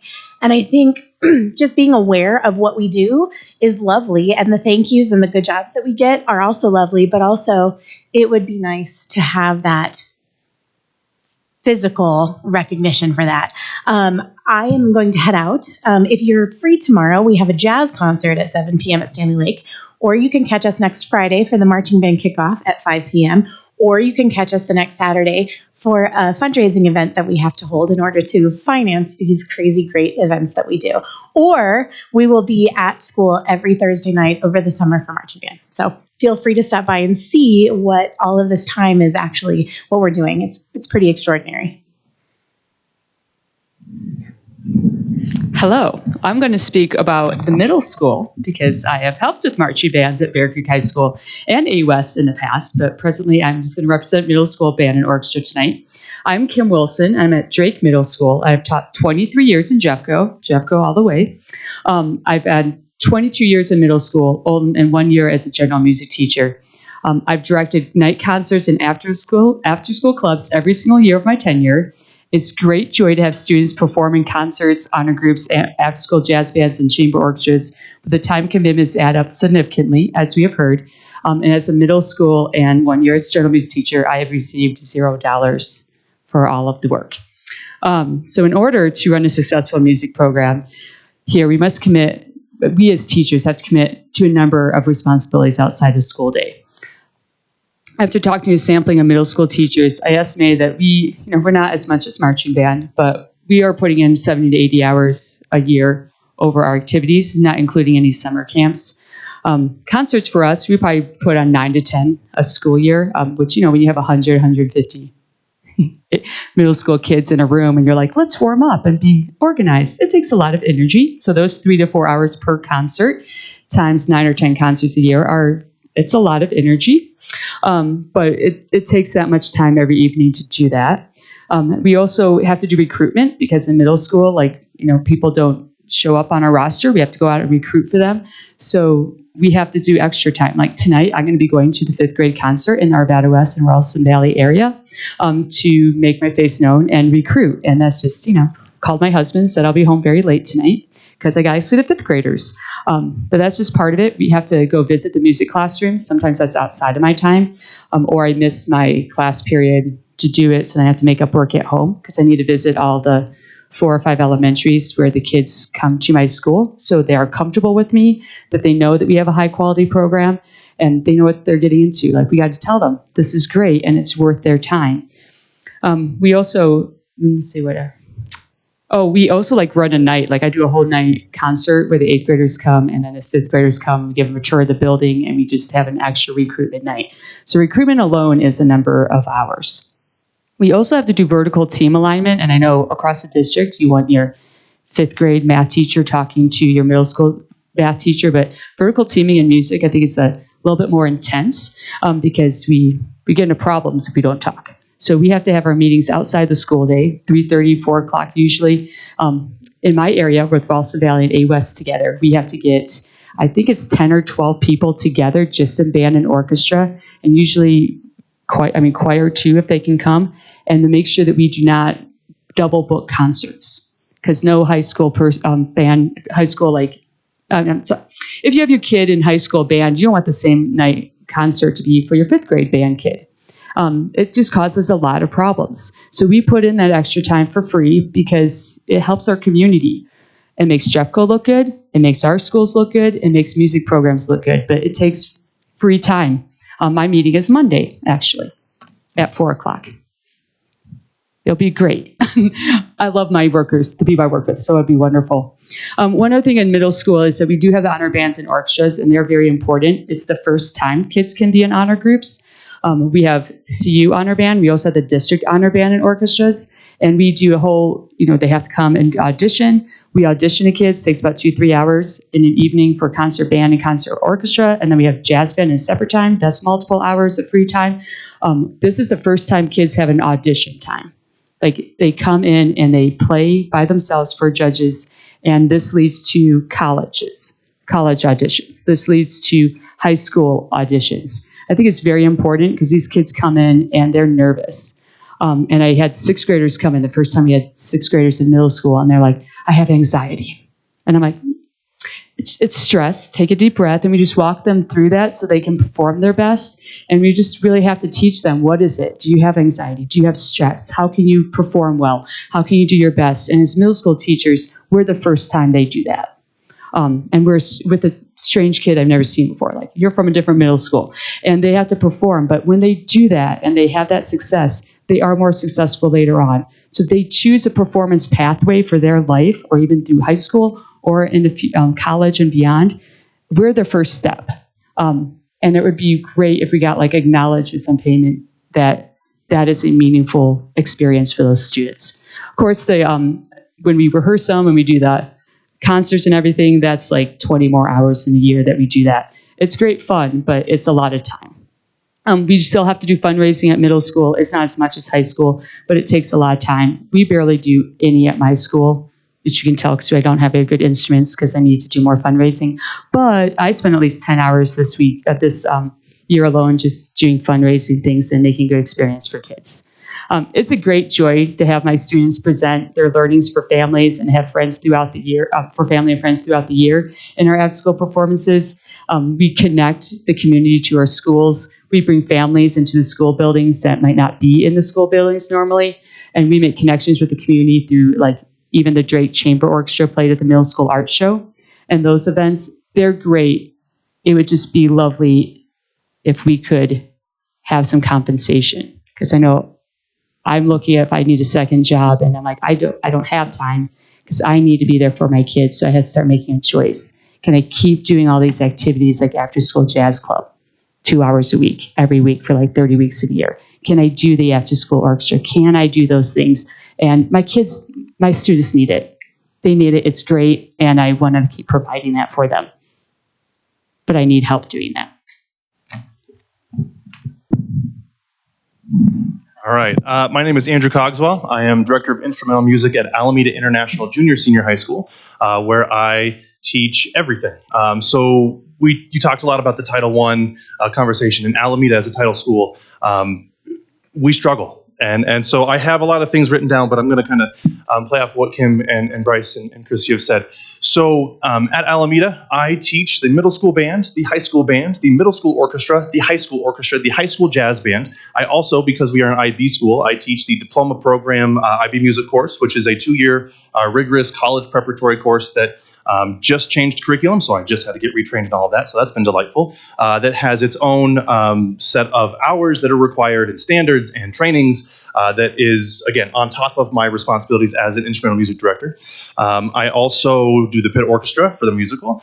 We are a competitive marching band now. When I started at Alameda in 2012, we did not have a marching band, so that was one of the things that I felt was incredibly necessary to bring to that community as a Jeffco grad. Like Bryce, Green Mountain High School, Miss Malis was my Spanish teacher in high school.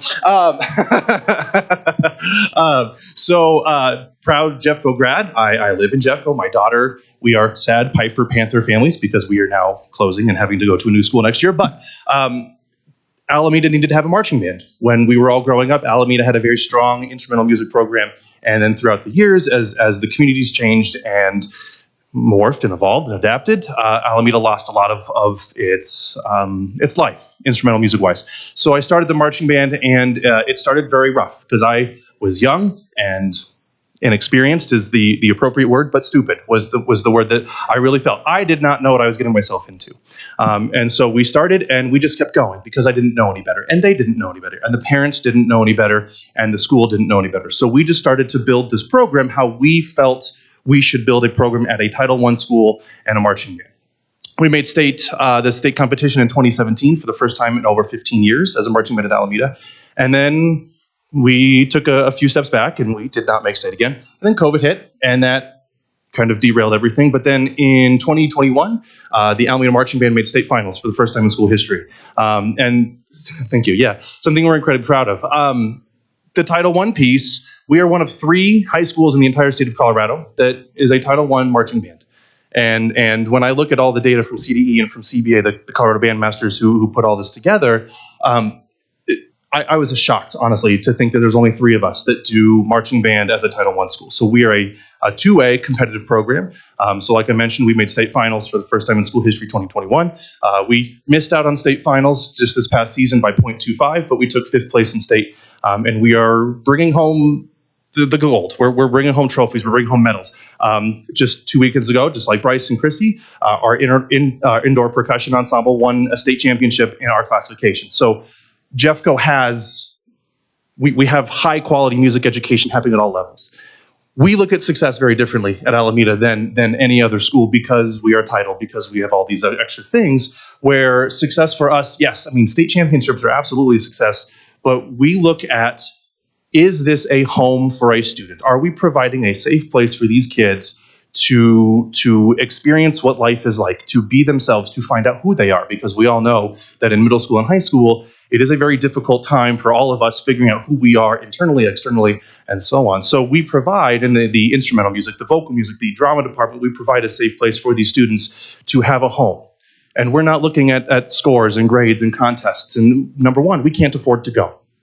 That's what it is. We can't afford to go. So we find other opportunities for these students where they can be successful and they can find that sense of pride and they can find that sense of home. And it's powerful. And I'm not going to speak to yes, we need to get paid more. That's we've all heard that. But the Title I piece is big. And I don't think I have time, because we have a lot of other people that need to speak tonight, to tell you how big it is.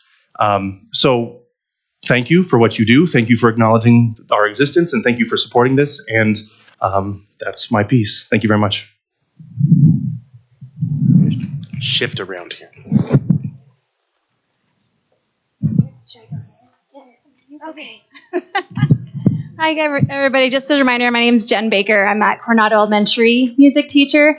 So I'm here today to kind of I'll share my personal story.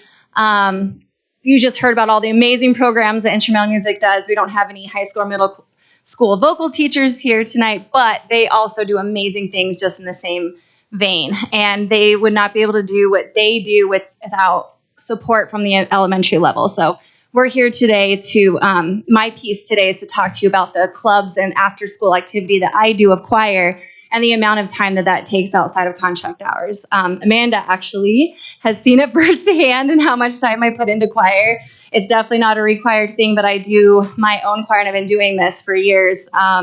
Tuesdays and Thursdays after school for an hour. So it's a total of 96 hours I will put in this year of just rehearsal time. And then also doing the Area Choir Festival, which is our Chatfield area. It's amazing, their vocal program that we're lucky enough to put all the elementary vocal choirs together and the middle school and the high school. So seeing how much impact we're really having on the community, you visually can see it and how big that is. So we have our concert every November.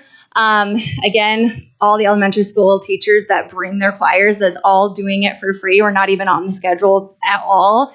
And just and then we also did Rockies game, national anthem. We did the Nuggets game this year.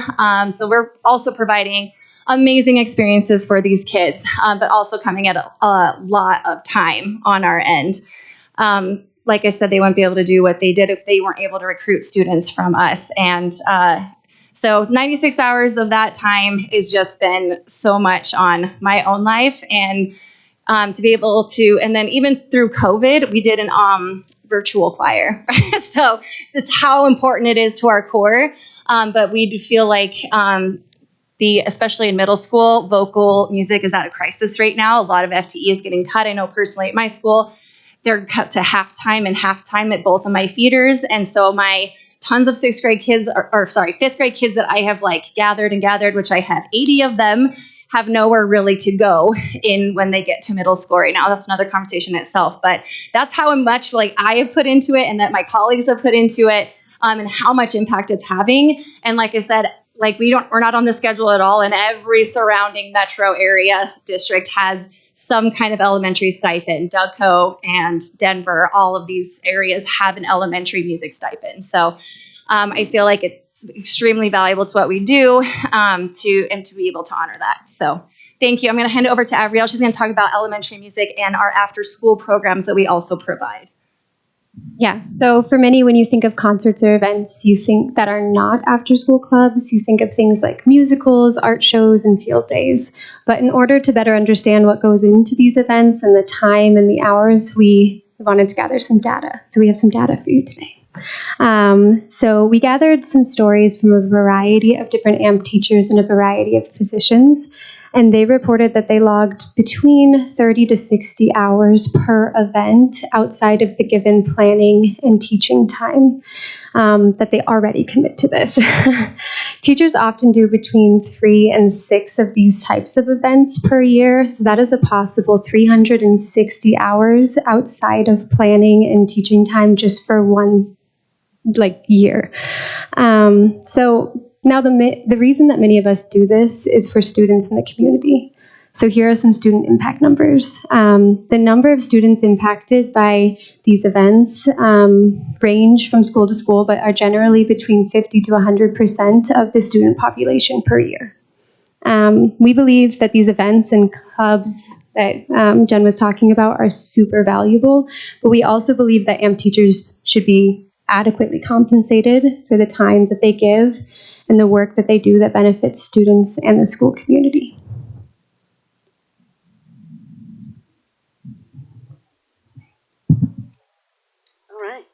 Hi, my name is Laurel Wicke. I was hired in 2018 to teach theater and yearbook at Drake Middle School. And I just want to start out by saying I love my job. I love my job, and I know they love their jobs. So I teach theater exploration, theater art, and yearbook. So that's 3 plans in my day, as well as running the after-school drama club. And you might wonder, well, why in the world don't we just make it a class?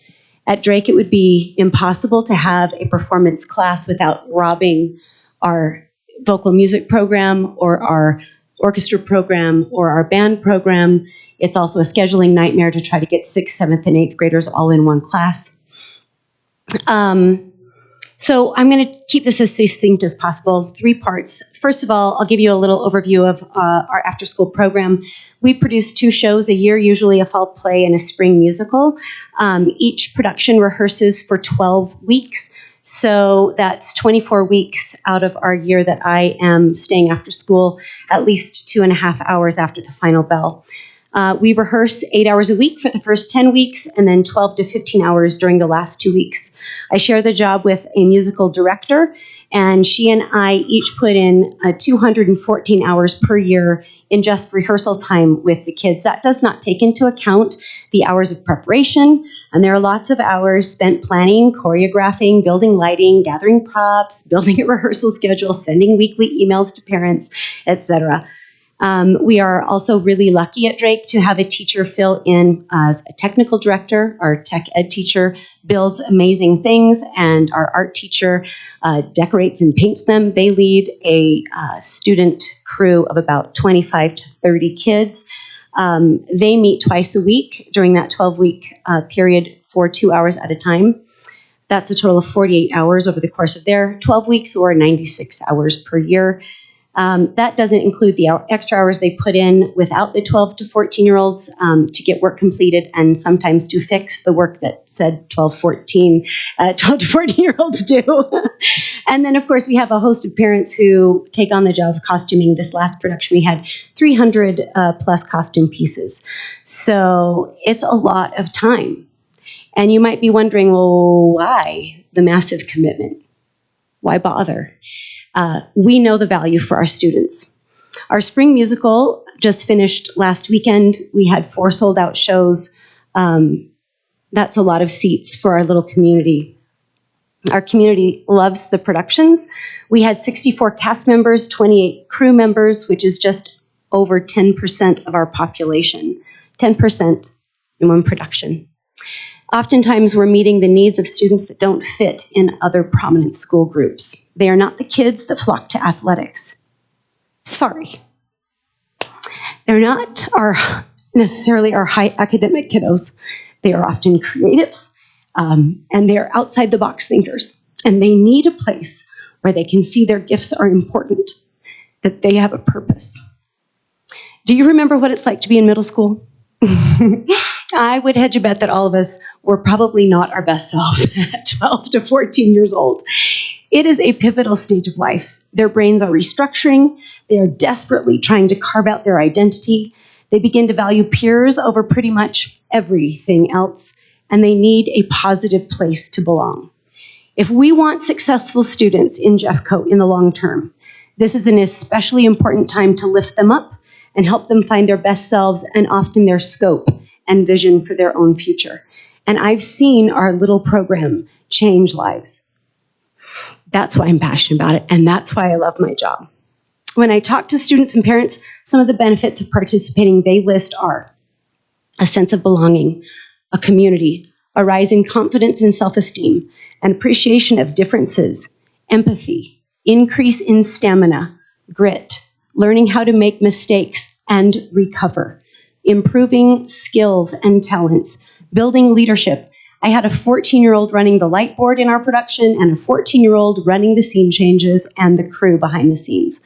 Managing anxiety, performing in high-pressure situations, learning to take risks, practicing flexible thinking, developing problem-solving skills, collaborating, direction following, and increasing creativity. Those are the soft skills that our district says they value. Those are the soft skills that you and I know our employers are looking for in today's job market. We know these skills benefit our students to a higher degree than memorized facts and figures. It is priceless. I had many parent emails. I'll just share this little bit. I am so thankful that my children have had this experience during their middle school years. It is a parent's dream and hope that their student would grow as an individual and feel like they have a place where they belong. I hope this continues to be a place where other students will find their safe place too. So why is a stipend at middle school necessary? First of all, right now, $0 for all of those hours that are put in. I know that $1,500 or $1,200 or whatever amount you settle on is not going to make or break the bank. I'm not here to argue for pennies. I am here to fight for value. $0 feels like a slap in the face. $0 sends either one of two negative messages. First of all, a message could be that my work in a middle school, which is the same number of hours, the same required knowledge base, the same effort as those of our high school colleagues, is not valued. That's not a good message. Or two, our middle school students' experience is not valued at the same level as those at the high school. Neither of those messages is acceptable. The district hired us to do a job. When I was hired, I was asked to do an after-school production. We are doing that job, and we're doing it really well. We're just tired of doing it for free.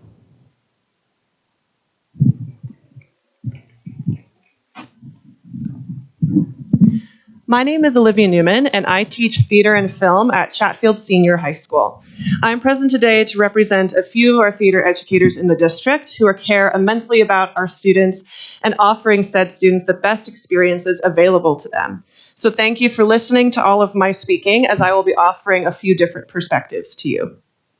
As one might expect, many of these experiences for students are crafted and planned outside of contract hours. If you want one of my specific calculations, it is about 35 to 45 hours per week. The week of my high school musical is about 60 plus hours outside of contract time. The math just for that musical, even with my colleagues collaborating with me, is about 300 additional hours over 8 weeks. This number does not include my 2 fall productions, 2 unified theater productions, student-directed productions, improv shows, and setting up for and running a myriad of other events in the auditorium, both from my colleagues and outside community members. If you had asked me what my job would have looked like in university, I probably would have naively told you that my role would include teaching academic courses and 1, maybe 2 productions a year. Little did I know that maintaining a successful theater program that embodies great learning and performance opportunities for students, that welcomes and invites community members, that inspires others to embody what makes them unique, and that brings joy to the student body would come at a cost. To be precise, the cost of around $4 an hour. Little did I know that being an excellent theater educator meant taking on many more additional roles and taking on additional tasks in order to give students what they need and deserve. My friend teaches at a middle school in the district and organizes a production each year. We are lucky because we have complementary expertises, and we can share ideas and talents to benefit us, our programs, and our students. In between productions, I volunteered my time with her on Saturdays and Sundays to help with her production this year. As a middle school educator, she does not earn a stipend, and yet still spent around 200 additional hours preparing elements for her production, building the set, creating props, sewing, hanging, labeling, and laundering costumes, hanging and programming lights, recording and programming sound cues and microphones, designing and printing posters, you name it, it was all her. And she had to do all of this without getting compensated for her time.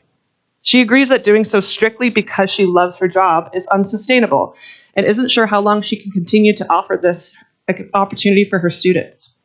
There is an adage that says the best things in life do not come for free, and yet we are currently asking our elementary and middle school performing arts teachers to do just that.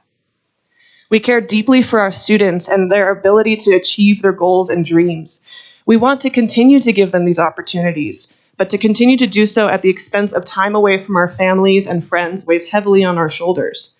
To be compensated fairly for this time dedicated to students outside of contract hours would give us the ability to afford the extra gas, the travel, and for me specifically, the Home Depot U-Haul rentals, because lumber cannot deliver itself and my 4Runner could only carry so much, and other inevitable events that come up. To manage all of these roles takes considerable talent and organization, and it is important to note how much we do to serve our students as activity sponsors. So, please allow me to introduce myself one more time. My name is Olivia Newman, and I teach theater and film at Chatfield Senior High School. I am the theater and film teacher, the solo theater director, auditorium manager, sound engineer, theatrical lighting technician, power tools repairs person, chief set, costume, and props designer, designated LGBTQIA+ safe adult in my building. I maintain CTE and culturally and linguistically diverse licenses and manage a budget related to my program that is chiefly run on ticket sales and fundraisers that are also organized outside of contract time, in addition to the typical contracted teacher role. Thank you for listening to us as teachers who best want to serve others, but who also deserve to be recognized as respectively paid professionals. I also have two other statements prepared by the theater teachers at Lakewood High School that I will read for you now. One is from Jace Michael, who is one of two full-time theater teachers at Lakewood High School. He sends apologies for not delivering this in person because, ironically, he's currently working. They have a large, robust program in the largest school in Jefferson County. In a typical year, they produce and/or direct 2 main stage shows and an improv show in the fall, as well as a full musical, IB Collaborative Project, a unified theater production, and a one-act festival in the spring. In addition, they have an end-of-year banquet, attend 2 district theater festivals, the 3-day Colorado Thespian Conference, and produce outside schools productions that request to use their auditorium space. Needless to say, theater is not a theater season. The entire year, Lakewood's program is in season and in show cycle. They both work anywhere from 15 to 40 additional hours outside of their Jeffco contract per week. They come most Saturdays for lighting implementation, choreography rehearsals, additional construction for their numerous sets, and producing other school shows in their space. For 10 years, Jace's teaching partner and him have had to split a theater stipend. Therefore, they make half of what smaller school theater teachers make for the same, if not more, hours of work. They have to pay their choreographer, music conductor, and choral conductor out of their program's ticket sales because there are not enough meaningful stipends to compensate for their work while stretching to compensate themselves in some way. There have been years where they have given their stipends to district employees to make sure that they are fairly compensated and to ensure the kids have an incredible experience. While Jason and his partner are experts in a space that the entire school community uses. Therefore, they're expected to spend countless hours setting up lights, sounds, and AV for an entire admin and faculty that has no idea how to run technical elements for their events. Because theater is a CT-compliant program, they spend an additional 3 to 5 hours per week on compliance without an additional stipend. All of Jace's classes are concurrent enrollment with RRCC, and he receives no additional pay for being a full-time teacher and adjunct professor, communicating with 2 entities and entering grades in 2 separate systems, aligning syllabi with a college, and getting evaluated by 2 sets of admin, while maintaining high-quality CTE for a secondary and post-secondary program. All of this to say that theater teachers are not fairly compensated for their time, expertise, and hard work providing incredible experiences for kids.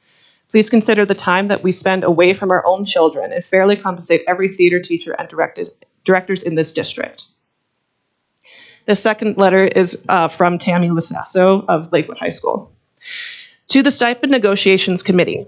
As you consider stipend pay for educators who devote non-contract hours to the communities wherein they work, I urge you to consider the equity of compensation for theater educators across Jeffco.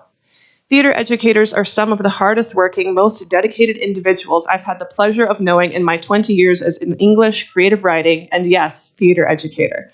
It is time that proper consideration is given to fairly compensate individuals for the time, training, and resources they give to students on a daily basis. A theater educator season does not end with the conclusion of a regular season play or playoff game or championship.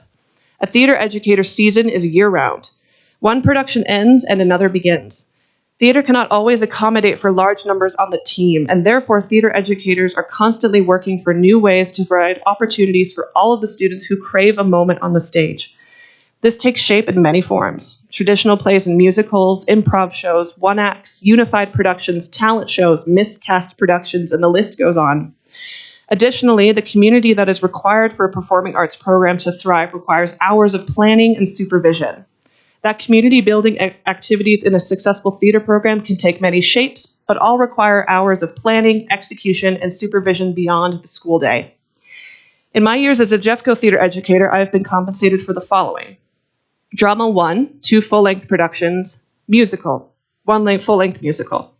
Here is a list of what that entails: planning the staging and execution of a production, running auditions and callbacks, casting, organizing crews of tech theater students, overseeing those crews during, after, and weekend school crew hours because there are few, if any, other adults available to supervise, instructing and directing students on acting and performance, ensuring all technical elements required to mount a production are executed and students feel supported and trained with their given crew responsibilities, building costumes, location and retrieval of props, designing, hanging, programming light fixtures, setting up a box office, overseeing box office and ticket sales, running daily rehearsals, building use requests and compliance work with the school and district policies for the use of space, 8 to 10 weeks of rehearsals running anywhere from 2 to 5 hours after school daily, Saturday rehearsals and tech builds, sometimes Sunday calls, production readings, collaborations with music educators for the musical, and that's just a glimpse of the myriad plates a theater director must spin for each production.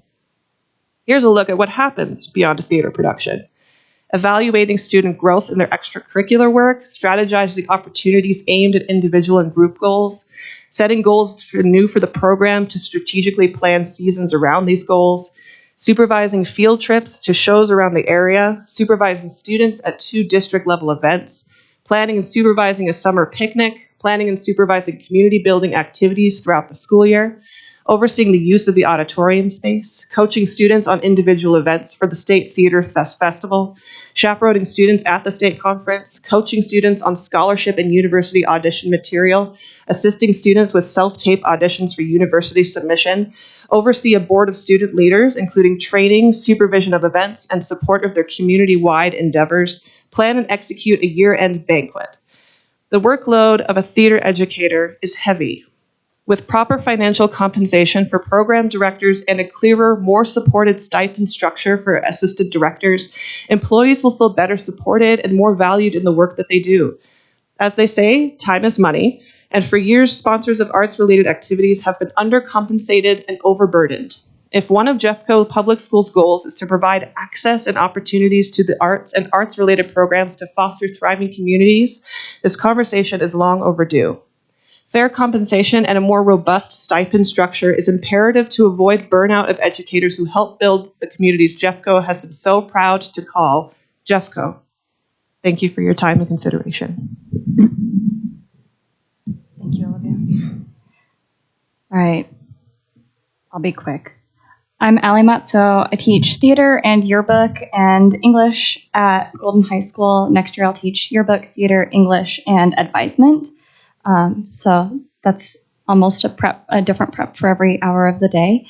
In addition to that, I also run our after-school theater program. And as you've heard from everybody up here, it's a lot of hours. It's a lot of time. I don't do what I do at Golden by myself. I do it with a team of human beings who at this point in time do it largely on a volunteer basis because they love the kids and because they have watched what I do and want to be a part of it. I come from an elementary background, and I worked at an integrated arts school in the district for 3 years before joining Golden High School STEAM this year. That meant that all of the theater work I did there went uncompensated for those 3 years. So I am very fortunate to be compensated for what I do now. So I'm here more so to advocate for my team than I am for myself. So thank you. I want to start with a statement from one of my students because I really appreciate what they wrote. They're interviewing for officer positions for next year, and one of their challenges was to write our mission statement for our theater.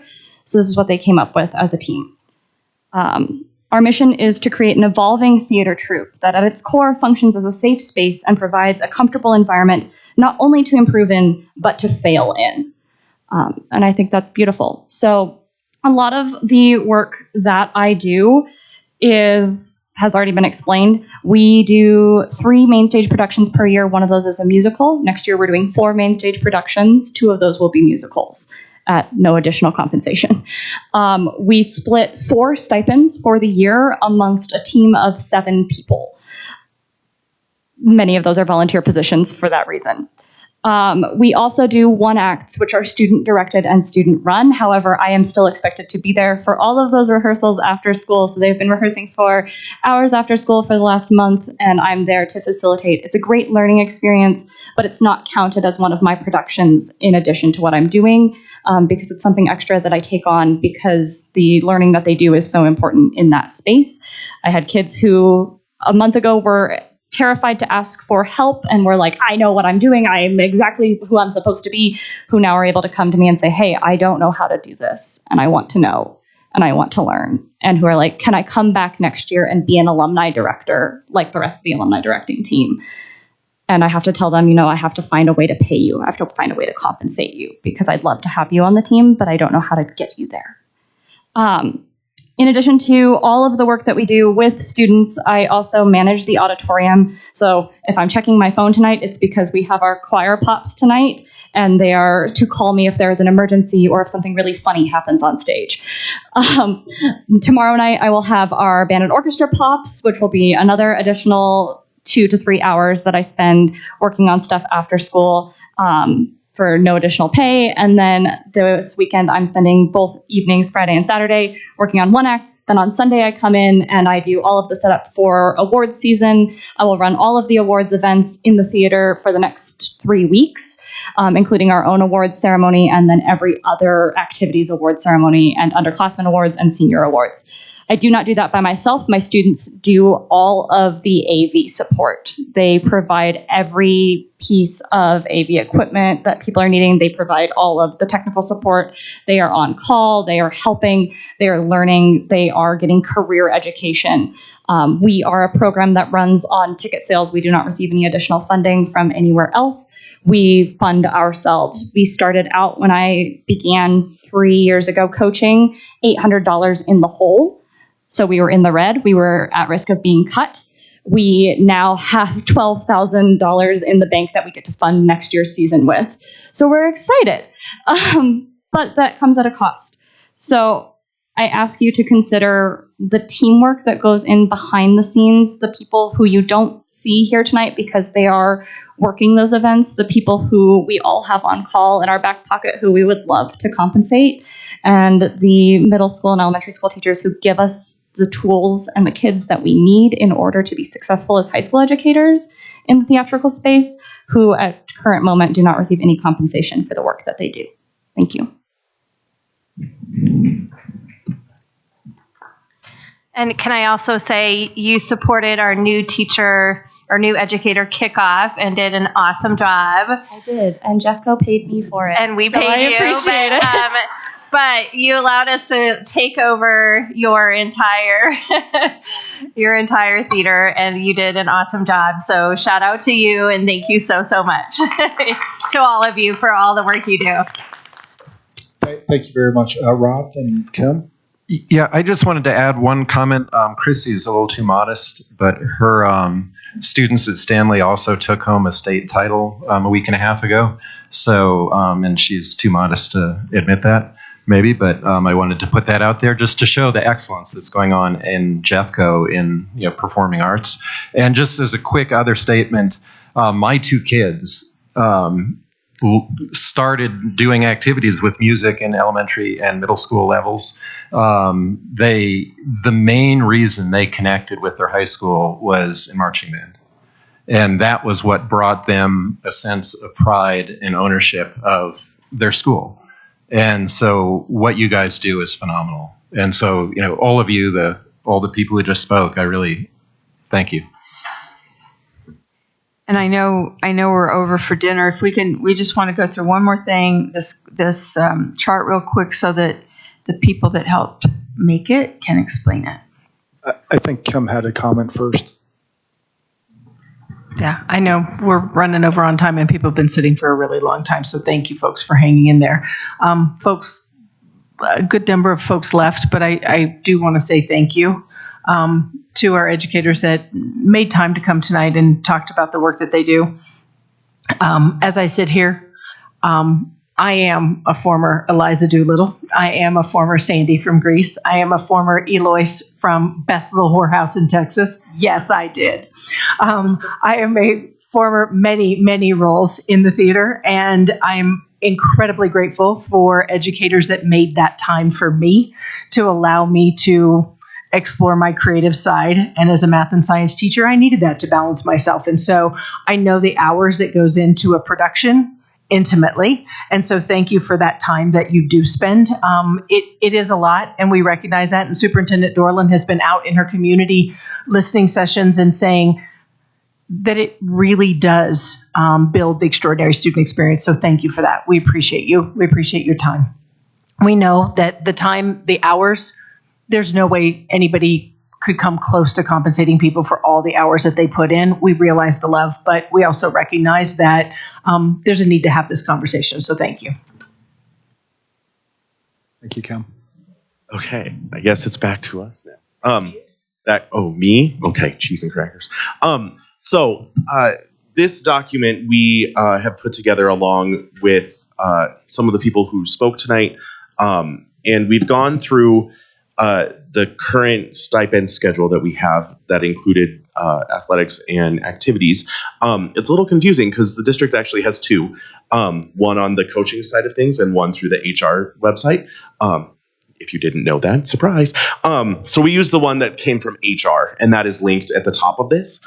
And that's where the titles have come from and are being changed. So this list includes current stipends and if we are keeping them as is, or if we are clarifying with a name change or some sort of new wording to make it a better, more equitable stipend for people in their schools for their different situations. So you'll see on the column G that it will say new, or it will say name change / clarity, or it will say NC, which just means no change. And so I'm going to go quickly through this. It starts with the band stipends. The first one that we've added is a head marching band director stipend. Currently, instrumental music gets one stipend for the whole year for everything, including marching band, including concerts and all those other things you just heard about. And so we are asking that we add an actual head marching band director stipend, and a caveat to that being that if a school has multiple directors, then both directors in that school should receive that stipend. They're doing the same amount of work together to run their program. That would be available to only schools who have a competitive marching band. We have 3 schools in Jeffco that do not have a competitive marching band, and only available in the fall.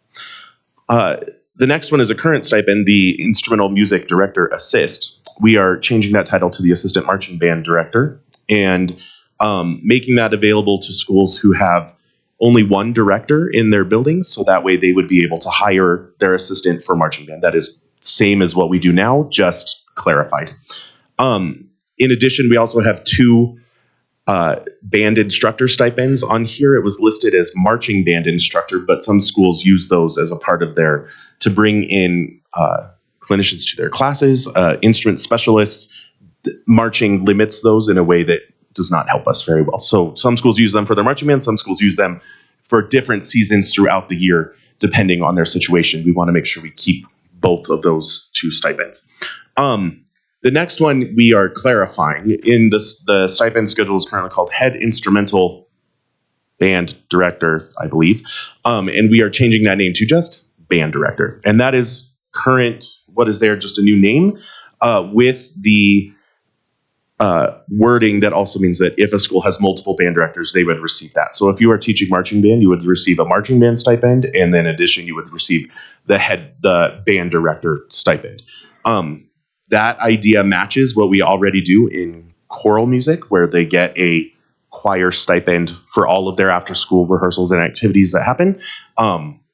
So this is really a name change in clarity with the language around the band director stipend. We've added, a pep band for the fall for the schools who are non-competitive. If we have a competitive marching band, we already go to the football games.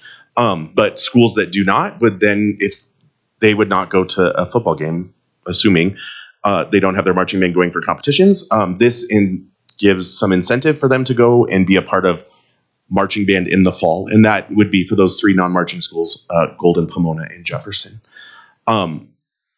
We've also added a pep band stipend for the winter sports. We have lots of schools who want pep band to be at their basketball games, and their administrators are really pushing band directors to do this and get involved and be there. And it's a thing, but also in the winter we have musicals and all sorts of things that are competing against each other. And not getting compensated means that we have to kind of balance what we are putting our time and energy into. This would help ensure that we have band directors running pep band at winter sports games. Some schools, if a band director doesn't want to do it, they just want the kids to do it and show up and play pep band. That's what we have happening in multiple buildings right now. And that there's no one supervising those kids, no one making sure that they're playing at the right times, no one ensuring that works. So this stipend covers that. We've also added a pit orchestra director stipend. It goes along with musical and the theater stipends that we're going to get to below. There's not enough theater stipends as it is to cover the adults required to do a musical production. This pit orchestra director stipend would be something that covers a band or orchestra director who is conducting the musical. We also run multiple district level events. The Jeffco Marching Festival, having a coordinator who puts that together, it's a huge amount of time organizing that, putting together the volunteers, the schedules, running and ensuring that this district-wide event goes off in a positive way. We also have some other coordinators, who run the district honor band, Jeffco honor band, and Jeffco honor jazz band. And so those are on there. And you can see we've added a lot at this new Schedule 6 that was created in the pay scale that Lisa showed earlier. For orchestra, we have 2 levels. The first one is Orchestra Director 1, which would be Schedule 1 stipend that is new for any orchestra director who is teaching at the high school level orchestra.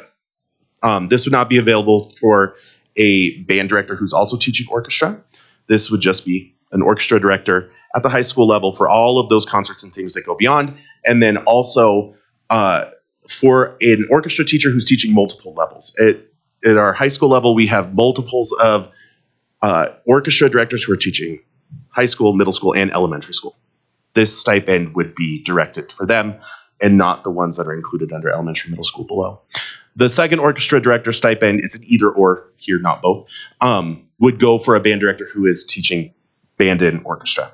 There's lots of us who are doing both jobs, and they each have their own special events. They're separate. They are not together. Traveling for an entire weekend to All-State with orchestra kids is a whole other time than traveling for All-State band.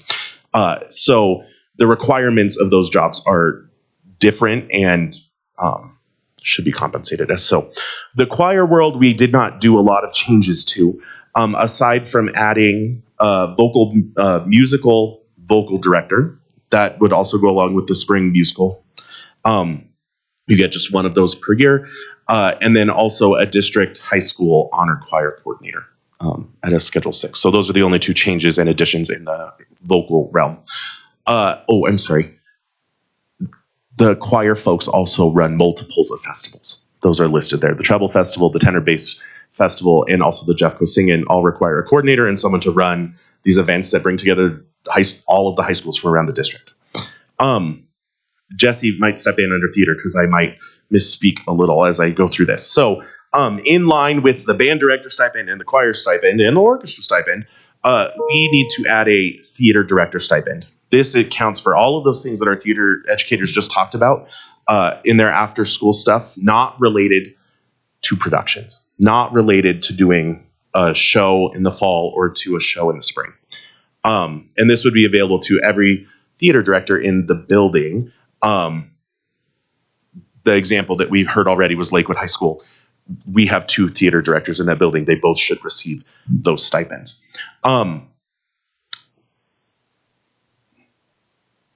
We've updated names and then added some here. So we've basically turned theater into theater in the fall and theater in the spring. And each one should have a production team available to it. So we've taken what was the theater sponsor 1 with 2 major productions and turned that into theater sponsor 1 in the fall. That is for the fall main production, whoever is going to direct that play. Theater sponsor 1 in the spring is the director of the spring play or musical, whichever one happens in that building. That is an additional stipend. Assistant theater sponsor 2 in the fall is a name change, I believe. This would be for fall plays. Assistant theater sponsor 2 in the spring, that's an assistant for the musical that happens in the spring. We also heard tonight from theater teachers who were talking about them having to run the auditoriums in their buildings. Sometimes that's a theater teacher, sometimes that's the band director, sometimes that's a choir teacher. But schools don't know how to use the facilities, the equipment, the thousands upon thousands of dollars of lights and sound equipment that is in there. It's the performing arts team that knows how to do that and keep it safe and keep it working and make sure everyone is happy. An auditorium manager is a new stipend. The theater assistant is a current stipend, I think, that just has a name change. The musical instructor is also a current stipend. There is no change there. And then also a district festival coordinator for a Jeffco Theater Festival. That is a new stipend. Under visual arts head, I believe that this is for teachers who are running district-wide events and art shows.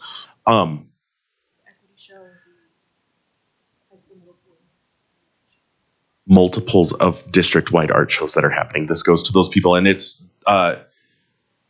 limited to specific schools and those people who run those events each year, I believe.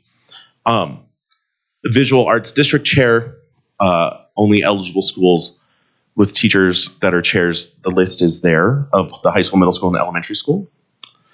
And also the district lead chair for art shows. Under middle school, we have added stipends for middle school band, middle school orchestra, and middle school choir. Those are all under there. There's a different stipend available for middle school / elementary school. We have multiples of middle school teachers who are also teaching the elementary school portion, elementary band and orchestra.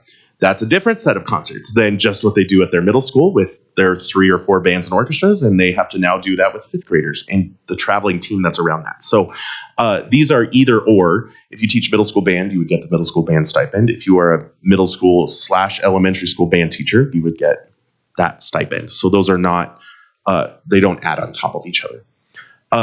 If you teach just elementary band by itself or elementary orchestra, that is its own thing individually. And then at the middle school level, we also have the Jeffco events that happen: district honor band, district honor orchestra, district honor jazz band. And then we've also, did I skip one, Amy? Oh, middle school choir is also on there. I apologize. Yes, middle school choir is on there. And then we have middle school theater also here. Under elementary school, we've added general music stipend, theater stipend. That's for elementary schools that offer like a play or a musical, and those are to be used by the teaching staff at the school to be able to host and have those events by a teacher in the building. We've added an elementary art stipend, and then also a elementary and middle school after school club stipend to be $300 per semester for having a 1 day a week thing after school. So the general music stipend would be for the the concerts and the things that are a part of being a general music teacher, the co-curricular stuff that they have to do.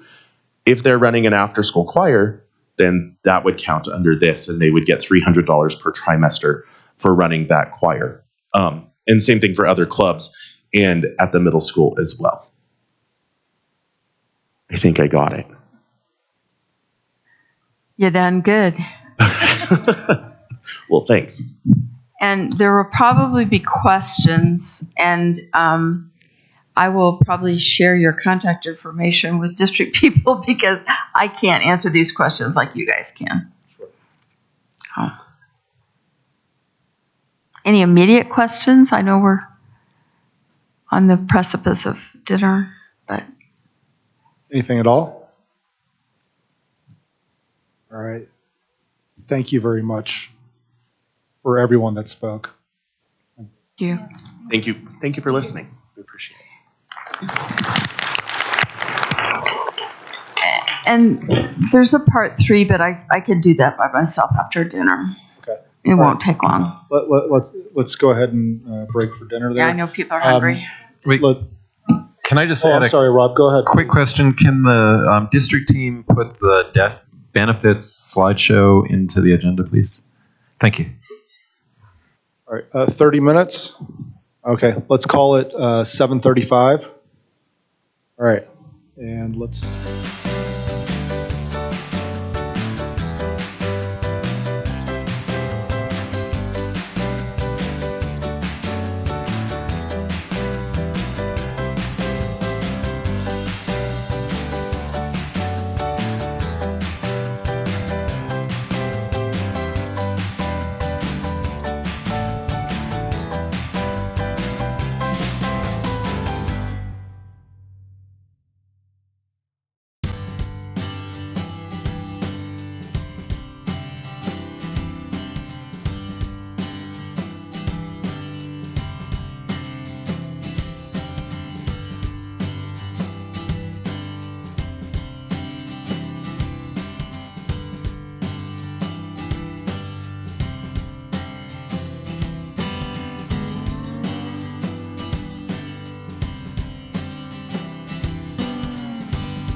All right, we're back from dinner break. My understanding is that we've got a continuation of the athletic and sponsor pay issue that Lisa is going to address. We were in the middle of that presentation. I'll let you take it away, Lisa. Thank you. So the last part of our proposal for coaches of sponsors is about adding some language with that salary schedule to talk a little bit about practices for those people. And we also think we should change the title of Appendix B to just say coaches and sponsors salary schedule.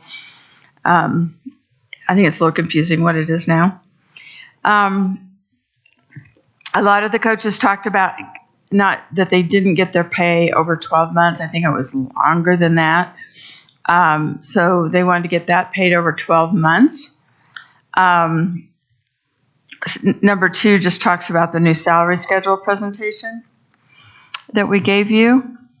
And then the coaches, number 3, the coaches that are employees were advocating for their colleagues who are not district employees, but are community members that are doing this, so that they get their money at the very end of the season. And they were saying they're advocating that those people get half their stipend halfway through the season and then the rest at the end. So that was advocacy for those folks from the coaches.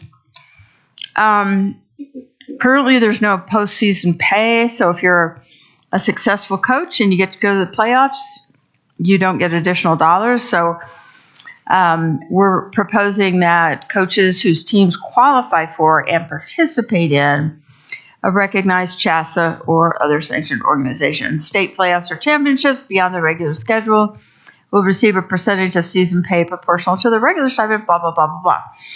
So if the regular season, say, is 10 weeks, and then they have 2 more weeks of work for the playoffs, that they would get that equivalent of 2 extra weeks. I can't do the math in my head right now, but only competitions that occur outside the regular extra duty contract period will qualify for extra pay. So if the competition occurs during the regular season, then it would not. Also, marching band directors and assistants who are expected to accompany athletic teams would also get a little extra. And number 5, I think, is really important. I did not know this was happening. I think it's terrible. When a coach or sponsor is absent from regular work duties due to travel to or participation in a student activity, they will have their substitute coverage paid by the district. Currently, they're taking their own sick and personal time. And that makes me almost as upset as teachers who take sick days and stay home and grade papers because they have to catch up. But anyway, but in no case will the coach or sponsor have to take one of their own leave days. And then hiring processes. When we first talked about this, I don't know how long ago, we talked about the power of having these coaches, athletic coaches, be teachers or employees in the district, and how much better that is for communication, for all kinds of reasons. So we're proposing that the open head coaching and extracurricular sponsor position, as opposed to co-curricular, will first be advertised to all staff at the school where the vacancy exists, and figure, a week, whatever. If there are no applicants, the positions will be advertised internally to all staff throughout Jeffco, and only after that it would go out to the community. And I think we could do that fairly quickly. We're not trying to slow the process down, but we are trying to emphasize that when all is said and done, we would really like these coaching positions to be district employees. Talk about who should be on the interview committee. Obviously the athletic director, but then other coaches or sponsors from within the building. Jeffco employees will always have priority over outside applicants for athletic coaching, but positions in music and theater will require outside hires. The music and theater people really explained to me that they have to go outside and hire like accompanists and special instrumental coaches, things like that. And then the assistant to the head coach and sponsors will be hired by the head coach or sponsor with assistance and participation of the athletic director or other appropriate administrator. I think number 6 is current practice. It's just saying that assistants may be hired using parent booster club money or district stipend, but not both. Like those are current JASA rules. Use of booster club money must comply with JASA guidelines. Head positions are considered ongoing unless removed for cause. Assistant and specialized positions like an accompanist are annual positions that may be renewed by the head coach or sponsor. And then the dismissal part, we're really advocating for some rules around dismissal of coaches because we've seen too many coaches dismissed because of some parent complaints that you're not playing my child enough. And there's just so many times that parents are trying to micromanage the sporting thing. And I'm not saying parents don't have a voice, and they can certainly take their complaints to the coach or to the principal, but we want to make sure that they're not being solely moved out because of that. So number 2 talks about parental complaints alone will not be the basis of a dismissal action, and they must be handled per district policy in Article 20. And I think district policy basically says if a parent complains to a principal about a teacher, and in this case a coach, that the principal should try to get the parent and the teacher together to talk it out. Dismissals must be due to a poor evaluation or disciplinary actions. And some of this, as I look at it, is a little bit redundant. I'm sorry. They may not be caused by win-loss records or trivial or unfounded parent complaints. Who does the dismissal? The building principal with the athletic director's participation if applicable. Dismissal of assistants may be initiated by the head coach by notification to the building principal and athletic director. So if a coach has an assistant that is a problem for whatever reason and they think the person should not finish the season, then they should go to their principal and director and discuss it. And coaching and sponsor contracts are separate from primary teaching contracts unless the position is co-curricular. That goes without saying, but we felt we needed to say it. Evaluation, there are evaluation rubrics, I understand. I've never actually seen one, but we wanted to have a little bit of structure around that. Head coaches will generally be evaluated by the athletic director or other principal designee. Assistant coaches will be provided informal feedback from the head coach on a regular basis. And the evaluation rubric will be created collaboratively with district coaches and the athletic and activity department. So the committee that we've talked about creating could do that. There are evaluation rubrics now that they could accept or tweak, what have you.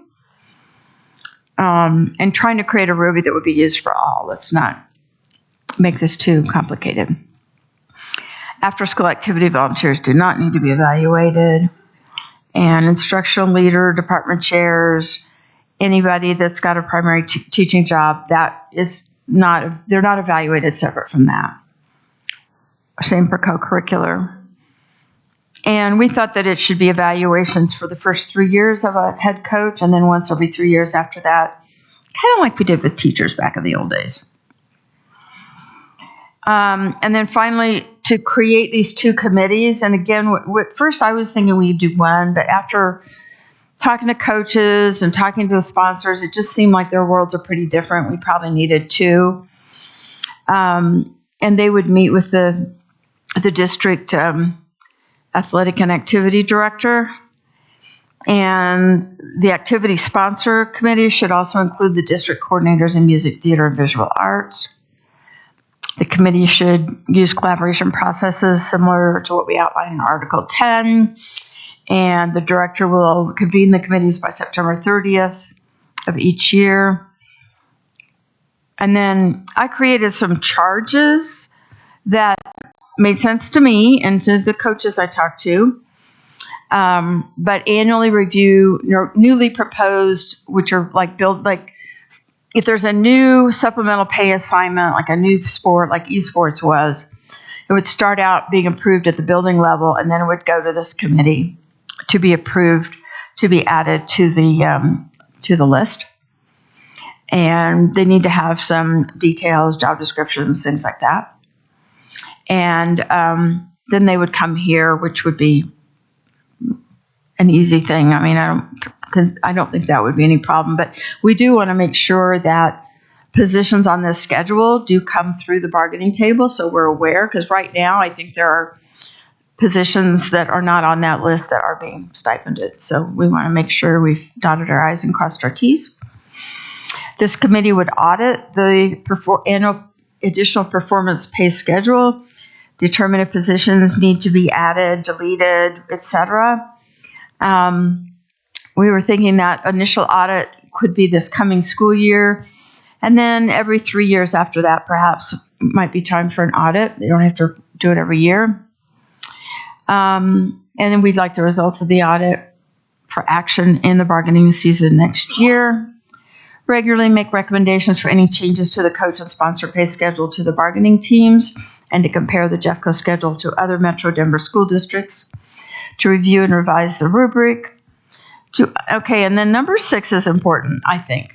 To understand the financial processes of the athletic and activity department and to make recommendations for changes, and to assist in educating fellow coaches and sponsors in the financial processes, district rules and policies, and JESPA regulations to ensure smooth and compliant operation for school-based activities and sports.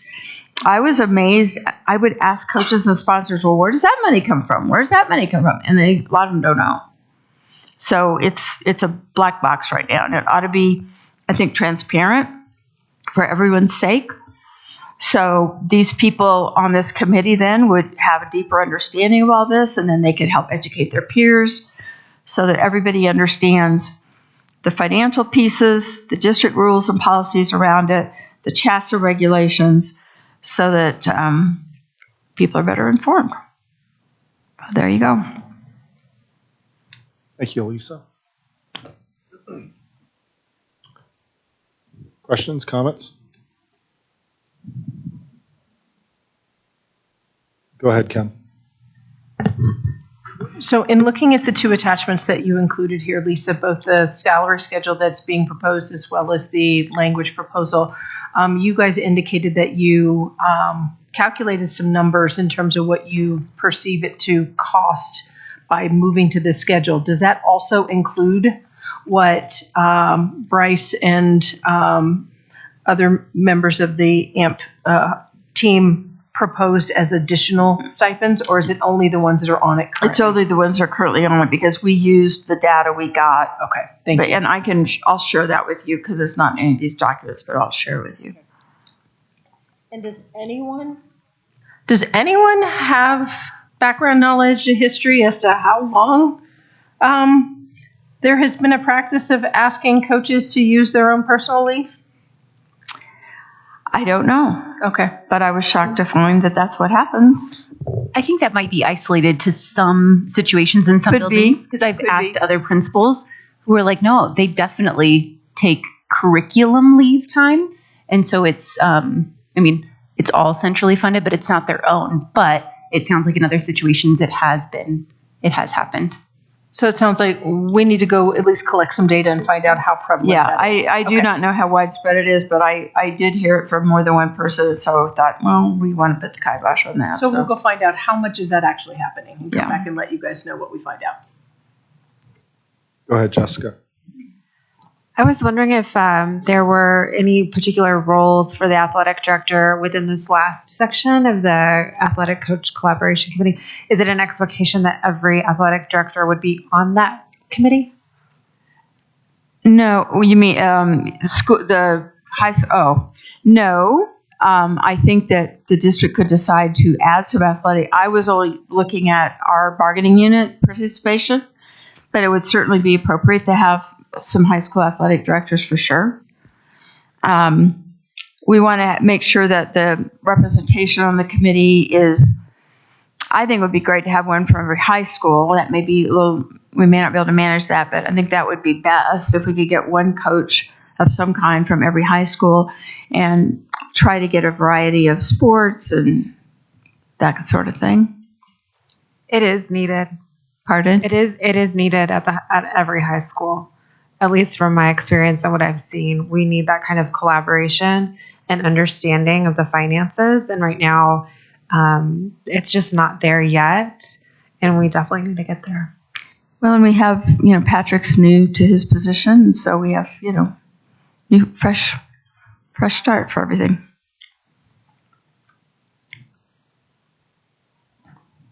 Any other? Oh, go ahead, Kim. Thank you for starting down this road. Obviously, just as you had conversations with coaches, our team will want to certainly engage Patrick and athletic directors through their lens to say what works, what doesn't work, and if it doesn't work, tell us why, so that we can at least engage in that dialogue and discussion. And if something doesn't work, what would work, and so that we can come back to the table if there's any proposed changes in language in any of these pieces, we'll bring back context. All right. Any other questions or comments? Going once, going twice. Okay, great. Let's move on to, I believe it's Article 5. Again, JCEA, and I'm seeing India. So who's going to be doing that for the union?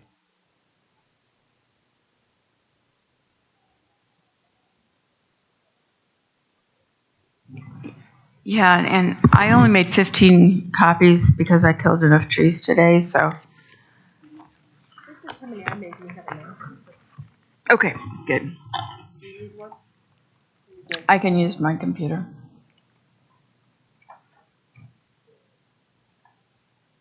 I think we're really close on Article 5, amazingly enough. It's a tough conversation.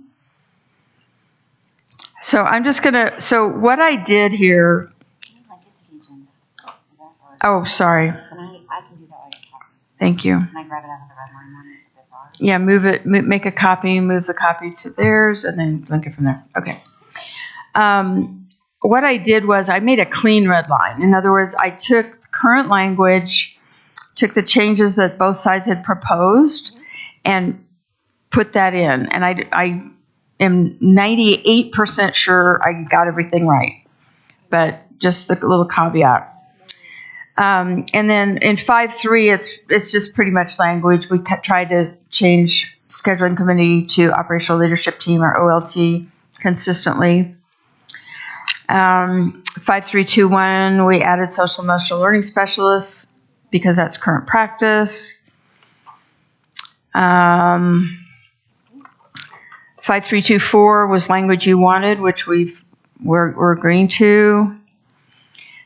5.3.4, adding there will be a minimum of 10 non-contact days to reflect current practice was our language. I believe you've agreed to that.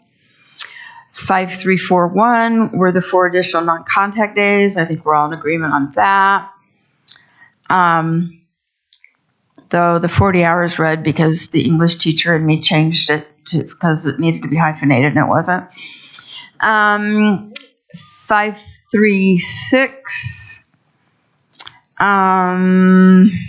Okay, so I think we're in agreement on this. We're still at 225 minutes of planning time, and then an additional 30 minutes sometime in the work week. So like Tuesday after schools, we won't have any meetings. It'll just be for planning, that kind of thing. Then the next paragraph, I think that's pretty much like current language. I think we're in agreement with that. And then we had added, and I think you guys were okay with this, collaborative discussions between educators and administration will determine the type of team or group planning and how that time is allocated in the work week schedule. Okay, 5.3.7. This is what we've been going back and forth on, and like early release, late start, et cetera, et cetera. So we decided to say, district leadership will work in collaboration with JCEA leaders to investigate additional non-contact time for educators to collaborate and plan. This will include conducting outreach in the community to build support for additional release time for implementation during the 2024-2025 school year, provided there is sufficient community support for the schedule change. So all the conversation about, is it a late start? Is it an early release? Is it monthly? Is it weekly? Is it 1 hour? Is it 2 hours? Let's just talk about that. There's pros and cons for every one of those, but we think we need to dig into them a little bit more. So we just simplified that language to say we're promising to talk about it. We're promising to try to do it in 24-25.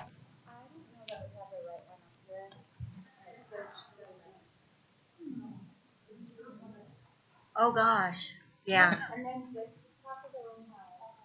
I'm sorry, I didn't know you were using the copy one. They have Jcea, Jefferson.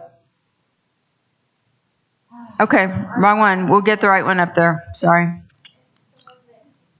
But Monica and Jessica have Did I hand out the wrong ones? This is. You gave us 5.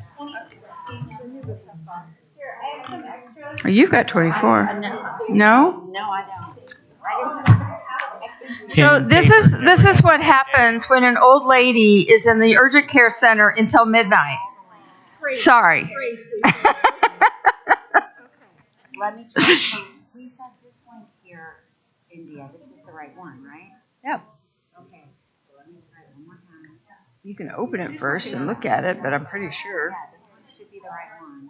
Yeah. Okay, so I'm going to share. And viewers, so hit one with the link. Yeah. And view, copy link. So, okay, I'm putting in a new link now. Give it a second. Update. You're going to have to, hold on 1 second. Let me insert the link. And once I insert the link, now update that document. And it should say anyone with the link. And see it.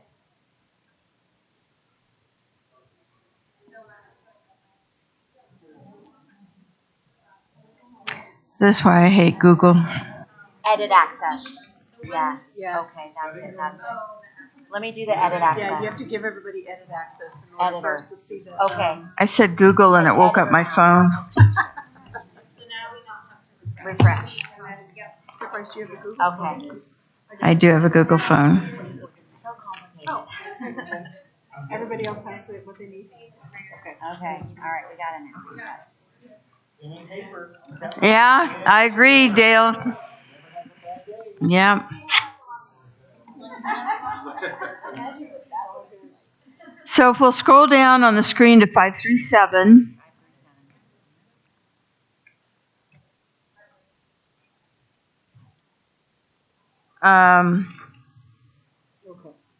That's not it.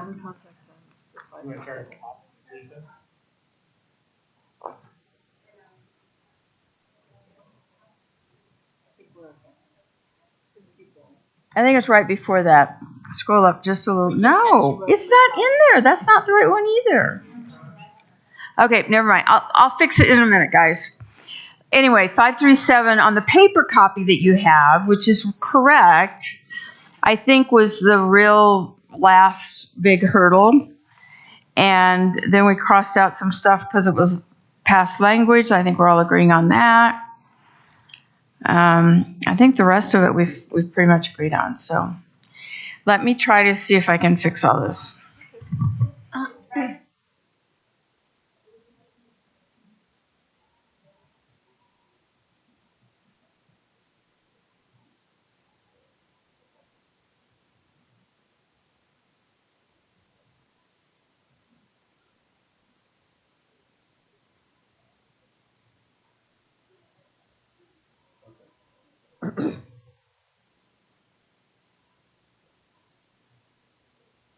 I'm going to give folks a moment to catch up.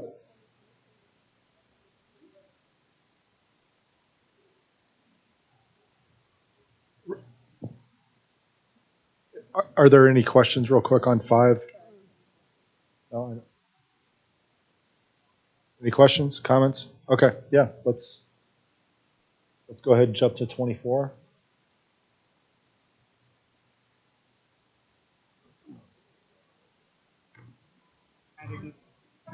If the AMP teachers in the room want to come up and sit at that table, I'm going to set this up, and then you can explain some points in here. Where is our? Okay, hang on 1 second. Part of the problem is having multiple drives. Yeah, sorry, I don't see the delta in our red line. Okay, hang on. I have to close it. And then I have to upload it. I think that's it.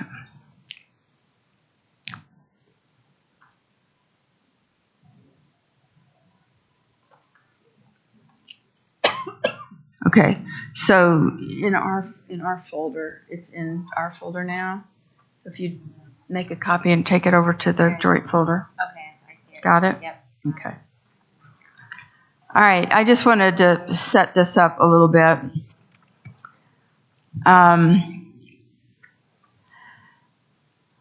This is another one that I went back, but also some of our AMP educators that have our AMP committee basically went through this. And there were some errors in the very first draft, that things that were in current language that weren't reflected in the first draft. So we had to kind of go back and fix some of that. So there's some points in here that they're going to talk about. They'll explain. The other thing I want to mention is that all of the elementary instrumental music language is all moved down to the very bottom. So it's all in one place. So it's easy for everybody to find. And then the green on 2414, I just made it green because I think we're in agreement on that. And then there's a couple of things that the AMP teachers want to talk about that we had not addressed in our previous language. So specifically 24-2-2 and a couple of things beyond that. So I didn't change it in our draft because we presented it before and I wanted to be fair about it. But we do have concerns from our AMP educators, and so we'd really like the joint team here to consider their requests in a couple of sections. And I think I will turn this over to you guys to talk about, in particular, maybe, well, you do your thing, but 2422 I think is the first one that we really need to talk about.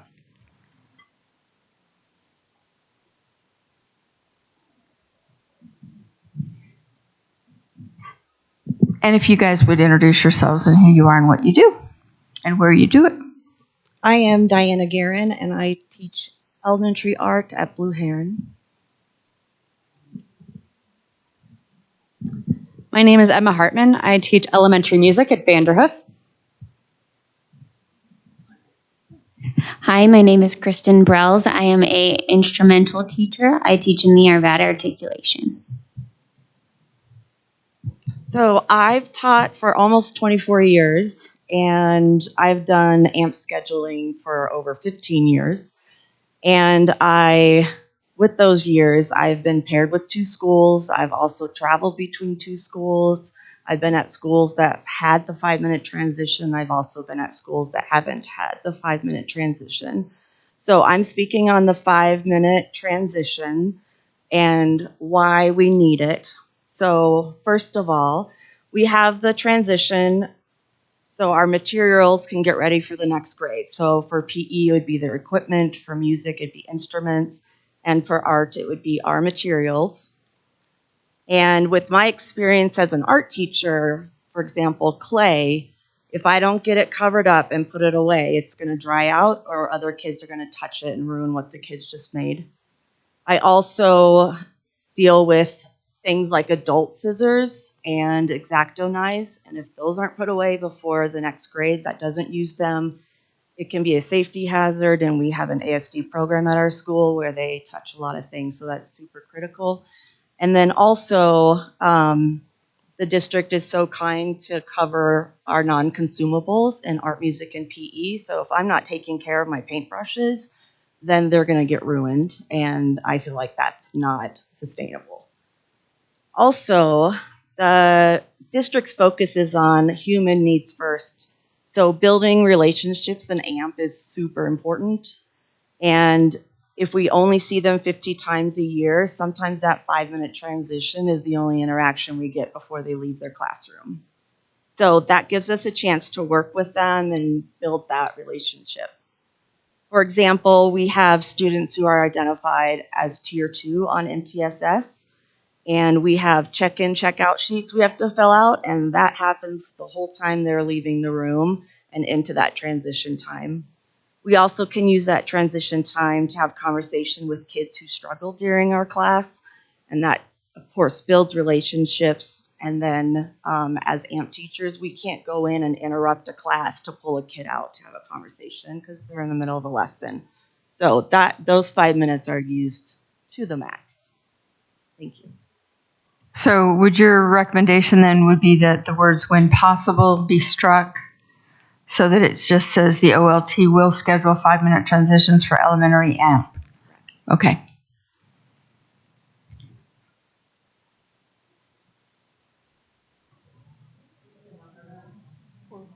This is 24-2-2.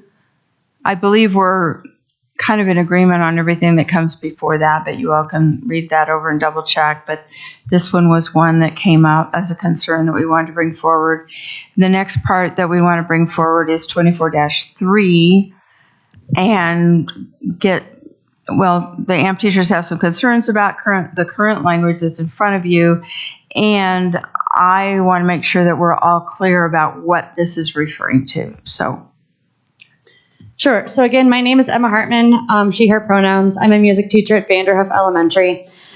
This is my 8th year of teaching K-5 music with a Master of Music degree with 2 music pedagogy specializations. And I'm regarding 24-3, regarding to special programs. And this really ties hand in hand with the stipends in Appendix B that my colleagues talked about before dinner. Such as grade level performances, clubs, ensembles, showcases, other similar items, and how they have to be agreed upon annually is the language that we would like to have between the school administrators and AMP educators so that the expectations are clear for those clubs, for those grade level performances. So I'm going to speak from the music perspective. So often when a music teacher comes into a building, whether they are moving in because they need a fourth FTE in their building, or they're a first year teacher, or they're shifting around in the district. We learn so often as art, music, and PE teachers that for whatever reason, those students in the room are not meeting their grade level music standards. And in order to put on a special program for the community, it takes hours and hours of preparation with students. I usually map out around 12 full class periods to put on a concert for my community with a packed gym. We have multiple sections of a grade level. So in my case at Vanderhoof, we have 3 sections of every grade level.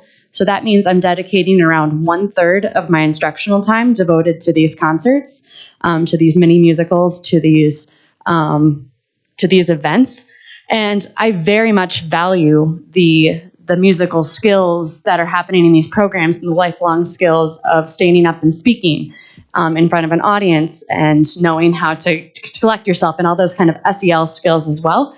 However, I think it's really important that it is an annual conversation between the AMP educator and the administrator. A reason in some years it just simply wouldn't be appropriate. For example, if your students are behind in grade level, you wouldn't want to be spending an entire third of your time talking and performing a musical when they need to learn their Colorado state standards in their education. So having those kind of conversations about what it can look like year to year would be really, really important. The community needs and desires change annually. This impacts what we do for clubs.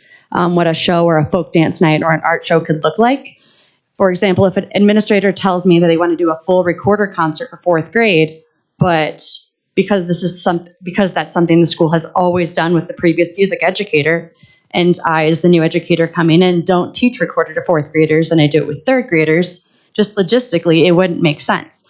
So every year, I think it's a really important annual conversation to have with your AMP teachers and your administrators. Thank you. And in terms of language here, it currently says these special programs will be held annually and agreed upon. You want it to say these special programs will be discussed and agreed upon annually. Okay. Yes. And then the question that I have is it says grade level performances, clubs, ensembles, showcases, and other similar items. Some of those things have been crossed out as we've gone back and forth. Are those clear to you, what those mean and how they're different, like an ensemble versus a showcase versus a grade level performance? Are we capturing all the possibilities here? Do we need to leave clubs in? It's currently crossed out, etc.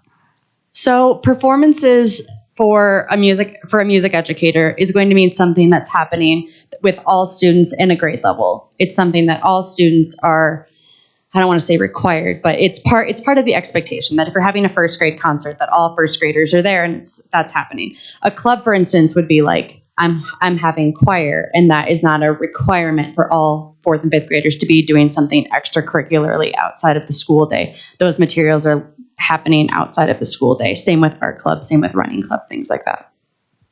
Does that clarify?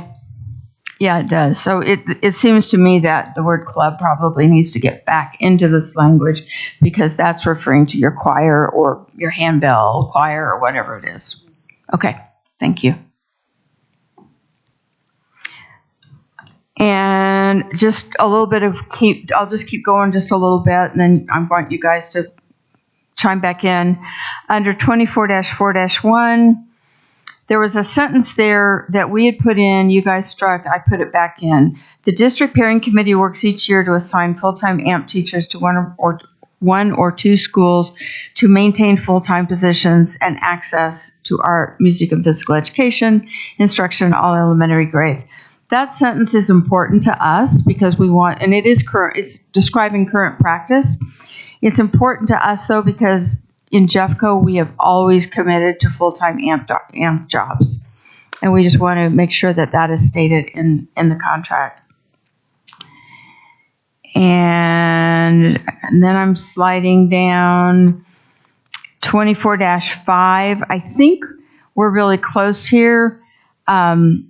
I'm just going to read what this says. It's a little tiny bit different from what the last version was. This is talking about special needs kids in the occasion that it is determined collaboratively by administrators, SPED providers, and AMP educators that students need support in AMP classes. Due to their unique needs and circumstances, supports will be provided such as sharing and reviewing student plans, modeling strategies for teacher implementation, or additional adult support such as paraprofessionals. And I think what we've added back in is the SPED providers. We think they're a key piece of this.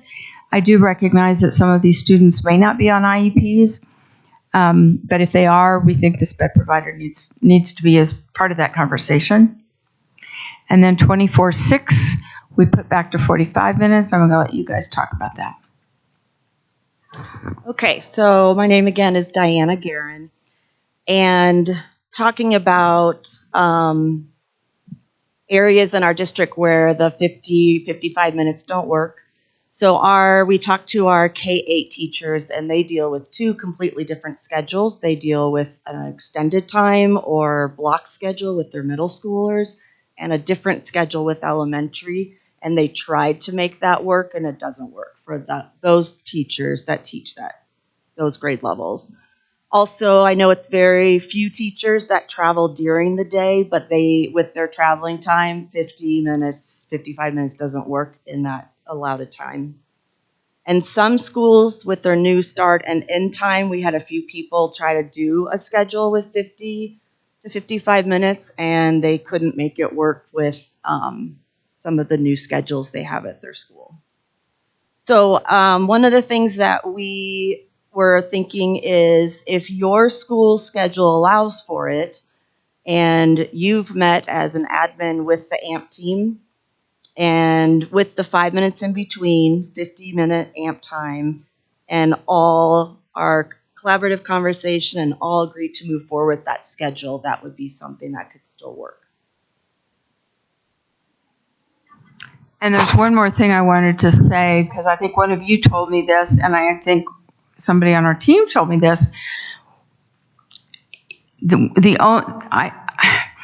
One of the problems is elementary teachers, including the AMP teachers, but also the homeroom teachers, think it's very important that kids go to homeroom first thing in the morning and that they don't go directly to AMP.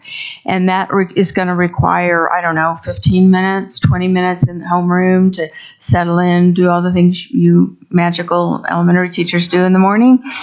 And to go straight to AMP at the very beginning of the day just really wouldn't work very well, especially from a cell perspective. So, and that puts a little bit of a crunch on some of these schedules.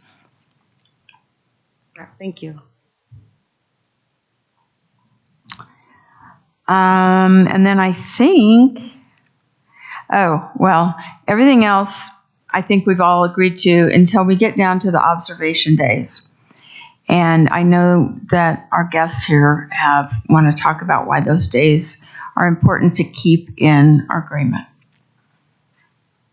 Okay. I know we've been going back and forth on these 2 professional development days, but I would just like to stress again that AMP educators be allowed those 2 professional development days per year to observe other AMP educators within their instructional area during a student contact day. I know Lisa has talked about this multiple times during bargaining, but our music educators, AMP teachers, we truly live on an island where on a day-to-day basis, I do not get to see or hear anyone else in my building speaking the language of what it is to teach music. As a lifelong learner, where the students, the music, the needs are always changing, I want to be the best I can for my students.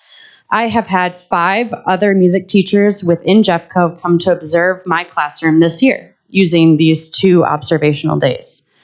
One of these professionals was a first-year teacher who happened to be my student teacher from last year coming to observe me.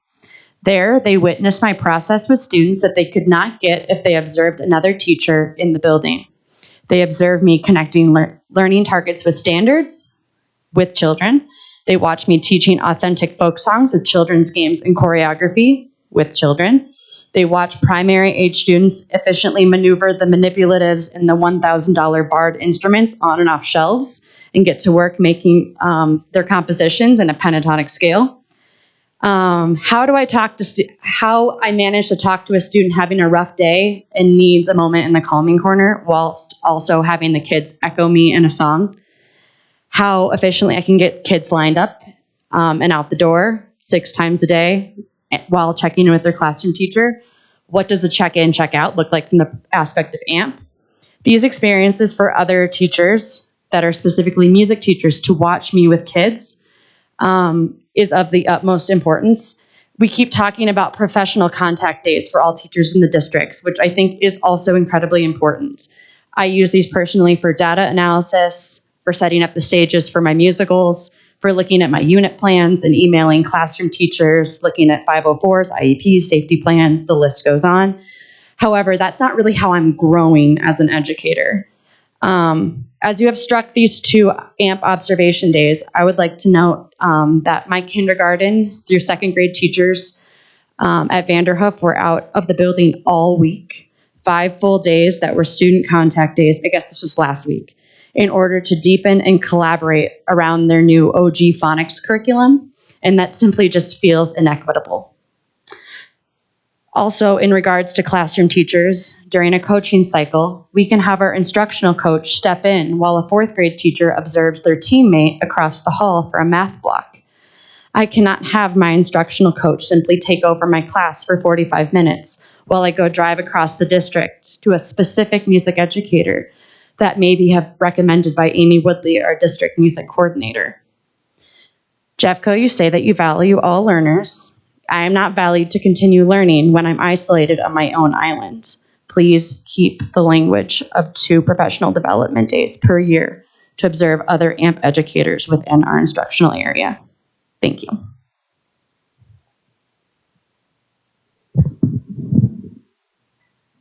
And then all the element or instrumental music languages at the bottom. Do you have any comments or want to add anything to that?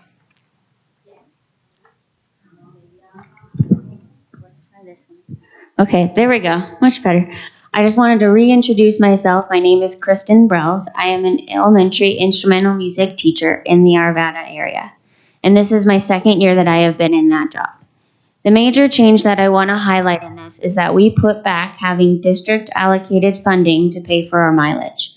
For the past 2 years, my teammate and I have had to decide if we want to use our budget to repair and maintain our instruments or if we want to get paid for mileage. If we do not have instruments that are in good condition, then our students are going to struggle to learn. And if a student gets an instrument that's not properly working, they will get frustrated when it doesn't work for them, and then they could give up. Having instruments in disrepair can cause us to not be able to be unable to provide instruments for students who cannot afford to rent their own. Now, we should not have to make the choice of having working instruments for our students or helping take care of our cars that we need in order to travel to 8 different schools that we teach at. Additionally, this year, my colleagues and I have been having problems getting our mileage paid to us. For me personally, I have been talking to 3 different principals about where the mileage reimbursement for my teammate and I will come from. After submitting our mileage for reimbursement, we noticed that our mileage is supposed to be approved by a different principal that has never been in charge of our collective budget or even our evaluations. We contacted that principal plus 2 other principals that have been overseeing our budget and evaluations, and they were not sure where that funding would come from. Between 3 principals and whomever they may have reached out to, none of them knew where that money to pay us would come from. We did not get paid for the entire year's worth of mileage until this month, and it is April currently. A centralized mileage reimbursement budget for EIMs would enable me and all of my colleagues to receive the reimbursement that Article 24 already promises without forcing us to choose between taking care of our students or keeping gas in our vehicles.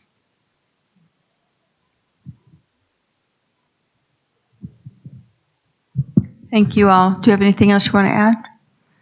We appreciate it. Thank you. So what I've done is I've gone into the shared version in our shared document, and I've made notes to the side so that you all understand which pieces that they were talking about tonight that we want to put into place. All right.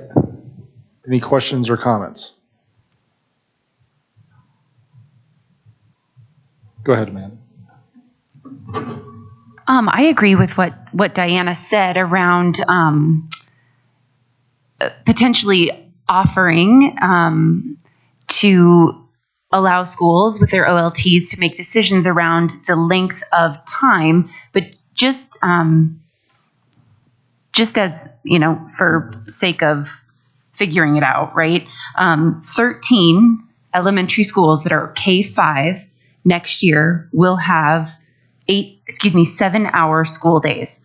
Within a 7-hour school day, you can fit in 50-minute rotations for those 13 elementary schools and a 50-minute planning time. So both typical classroom teachers and AMP educators would receive 50 minutes of planning time, including 5-minute passing periods between each of those classes, and every student would get 50 minutes of contact time with their AMP teacher. And so the reason that we put 50 was because it's doable. 55, I agree, is a stretch. It could be done at a couple schools, but not all schools, and it would have to reduce things like transition time and passing periods. But 50 is doable in 13 of our elementary schools. And if those schools are required to remain at 45, then AMP educators in those schools potentially could have 85 minutes of planning. Not that they don't deserve it, because they have a lot of things to plan for, but general ed teachers in the classroom would not be afforded that same daily 85 minutes of planning time, which was one of the reasons we were trying to get to a no more than 50 still 45 and even 40 in our K-6 schools, because unfortunately they cannot fit in unless they have more than 3.0 FTE, which they likely don't. But just so you know, that's some of the figures and the math behind it, that it is doable. And we don't want to stop a school where it's doable from doing it. We just want to make sure that it's clear that a school where they really can't do it easily aren't going to be forced to do it. But if it's a 7-hour day, as some of our elementaries are going to have, yeah, they probably can. And the language allows that. They can do that.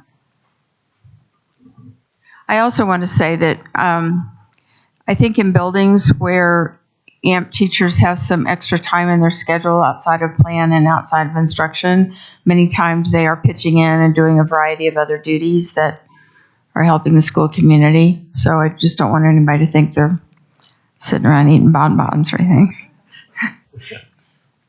Good. No, and I would also point out that it is a reasonable, based on the interpretation of the language, it would be a reasonable decision for an ALT and OLT with principal to decide to use that for PLC time for grade levels for that time on a rotational basis. So we do want to see folks use it flexibly. Part of our intent was to say no more than, so that folks did have the flexibility to do it in either way. And I thought that accomplished that, but if folks are not comfortable with it, we'll have to go back and have a conversation about where we need to see that land that we all collectively agree. All right. Any other questions or comments? Anything at all? Okay. Sounds like the employer is going to be taking this back for consideration. All right. Let's move on. It looks like we're considering a safety and, remind me, MH? Mental health, of course. And mental health MOU, and it's a JCEA beta. Who's going to take that? Stephanie? All right.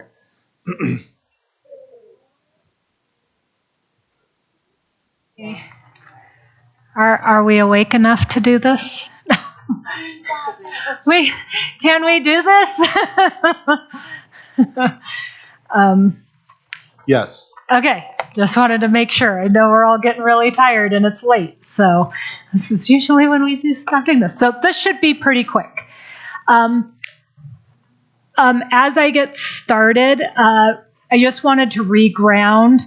The purpose of this comes out of the MOU mental health work that we did, mental health and safety work, with a large group from the district of mental health providers or professionals in all areas. And the purpose of it was because our mental health needs for students are at a crisis level, and we're lacking the resources and the professionals to support students and their families and their needs. So we needed to address workload, caseload, because mental health professionals are leaving the field. And we need to talk about retention and recruitment and what we can do. And then we needed to address safety for all as we go through it. So I just wanted to kind of reground us in why we went through this. So the first part, the SPED mental health professionals, we just have a few minor changes to this language. So at the first part, we moved the indirect or consultative time from the 20% up to the 80%. We wanted anything that was directly correlated with working for a student to be in that 80% time, so that the 20% time that we wrote could really be provided for conducting assessments and report writing for those legal and legally mandated reports and documentation. So we wanted to make sure that that was separated out. We also took out the 20% or less. We don't want or less. If we want good supports and reports written for our mental health students that need mental health supports, they need the time it takes, and it takes a significant amount of time to write those reports. Having done that, it is a lot of time.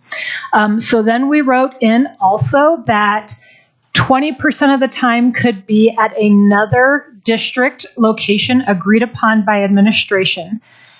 The purpose of this is because when you are in a building and you are the mental health professional, as Richard so eloquently stated last week, is that we lead with our hearts and our kids need us. And when we are in a building and a kid is in crisis, or they're radioing because the kid won't come out from under the table or is refusing to do their work, we respond, which takes us away from being able to write the legally mandated reports and documentation. So we need to be out of the building to be able to focus on writing those reports. So, and in the intent of this is not that they take 20% of their 8-hour day and are driving to 809 Quail and wasting time with that, that maybe it is a scheduled time through the, mutually agreed upon that the first Tuesday of every month, they can go and write all their reports and make all the family contacts and connect families with resources and score reports and do all the things. So that is what that's there for. We're really trying to look at how can we make workload more manageable for SPED mental health professionals. The other part that we added was during the 23-24 school year, we will revisit the staffing allocations for SPED mental health service providers.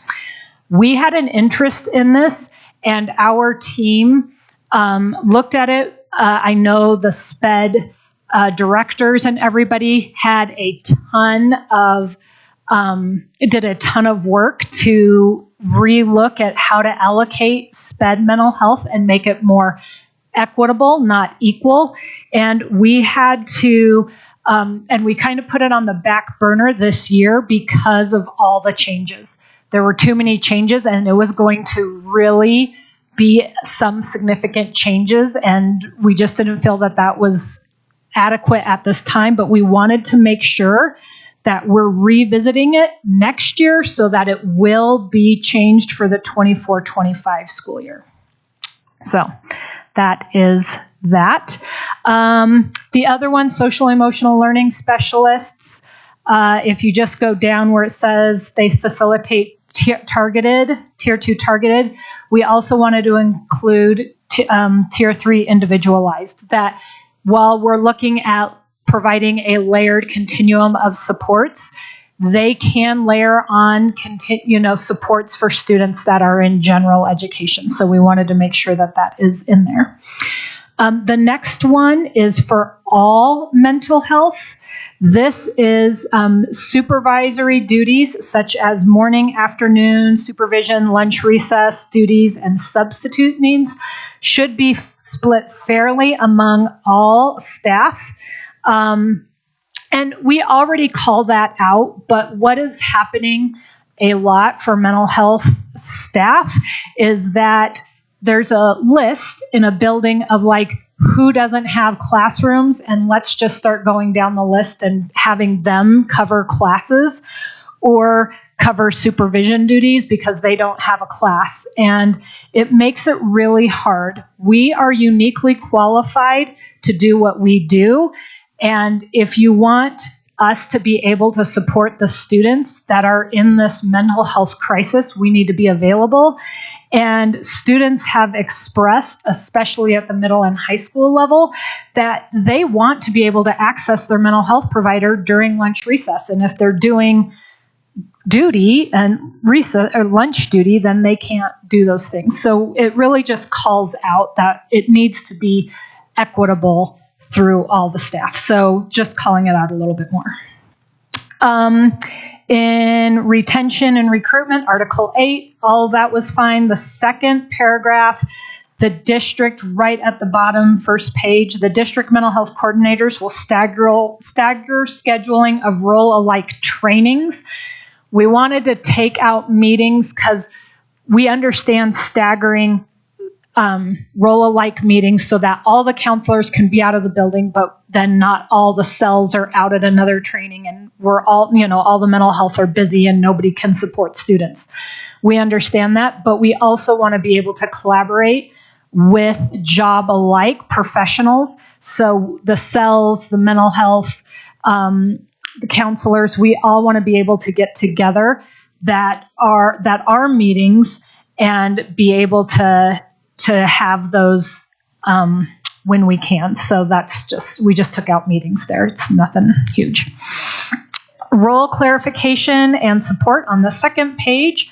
Everything was great, but we're just calling out a little bit. And this is kind of new, but again goes to what Richard was talking about. We need to be recruiting and retaining our professionals, and we're not retaining them because they are burnt out, because they are responding to every crisis and every need at the drop of a hat.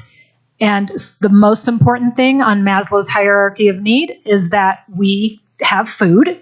And there were many, many days where I wouldn't eat until I got to dinner because of all the massive crises going on in a building. So what we've added is that duty-free lunch should be scheduled with the operational leadership team and the mental health provider for each mental health provider within the building, and should be taken care and protected daily. So that time should be protected just like teachers. So if I'm on lunch, I have the right to turn off my radio and not respond to radio calls.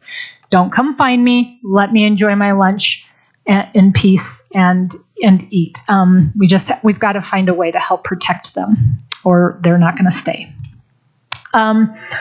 So the next one is crisis intervention. This one is a little bit, changes stuff just a little bit, but it really goes to the work that we were finding for mental health as we were talking as mental health professionals.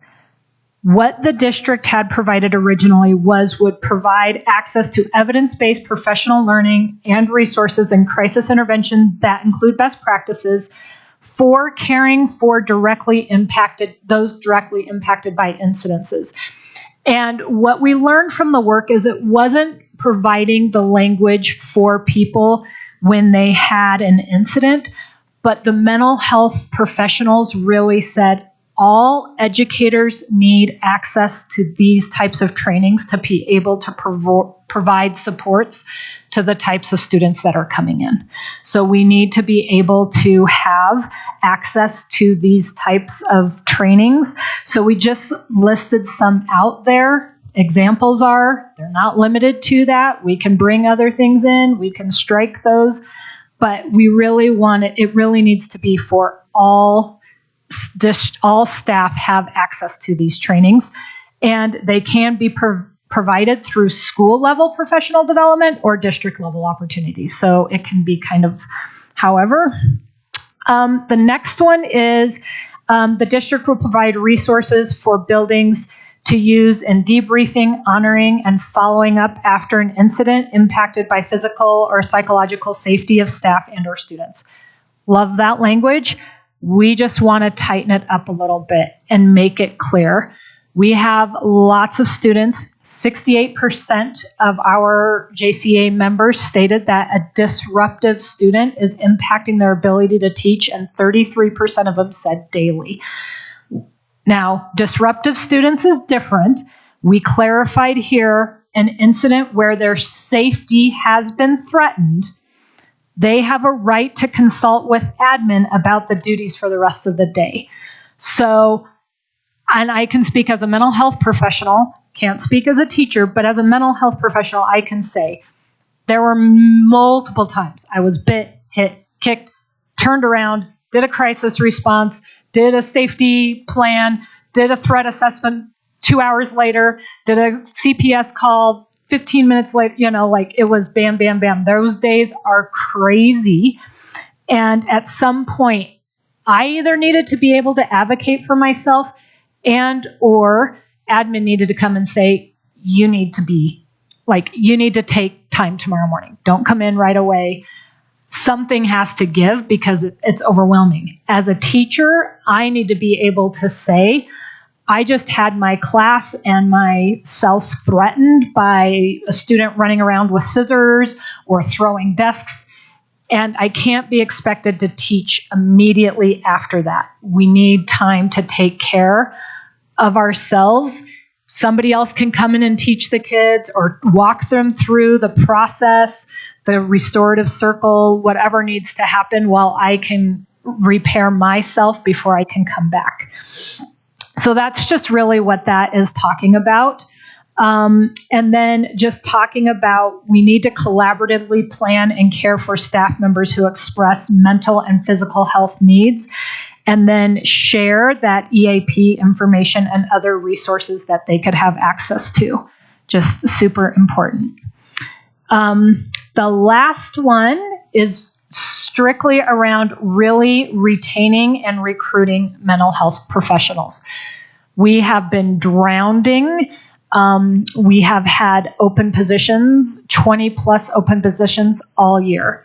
So we have got to find a way to recruit mental health people to stay in Jeffco.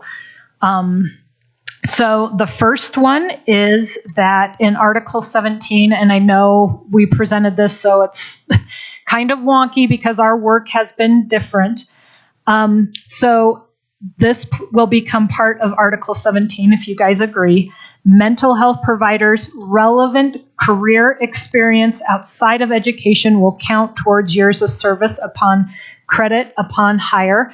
Meaning, if I was a social worker at CPS for 5 years, then I should get credit for that 5 years when I come in. Sometimes what's happening, and we're not able to recruit people because they're like, well, if I've worked in CPS for 5 years, I have to start at Jeffco at step 1, level 1.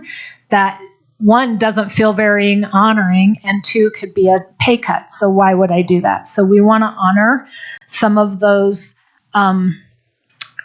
services that they've already performed and understand that that is relevant to what we need. And then the last one would go along in 1710-6, the annual stipends that we already provide for nationally certified we just changed the language to educator. So we want to add the mental health provider who has the following licensure should also receive a stipend commensurate with the National Board Certified. And then there's a list. If you have the paper copy, we're missing one. I was just texted one that was later. It's in the electronic one. It is the NCC, the National Certified Counselor. So I just added that in as the last one. We think it's a complete list. Yep.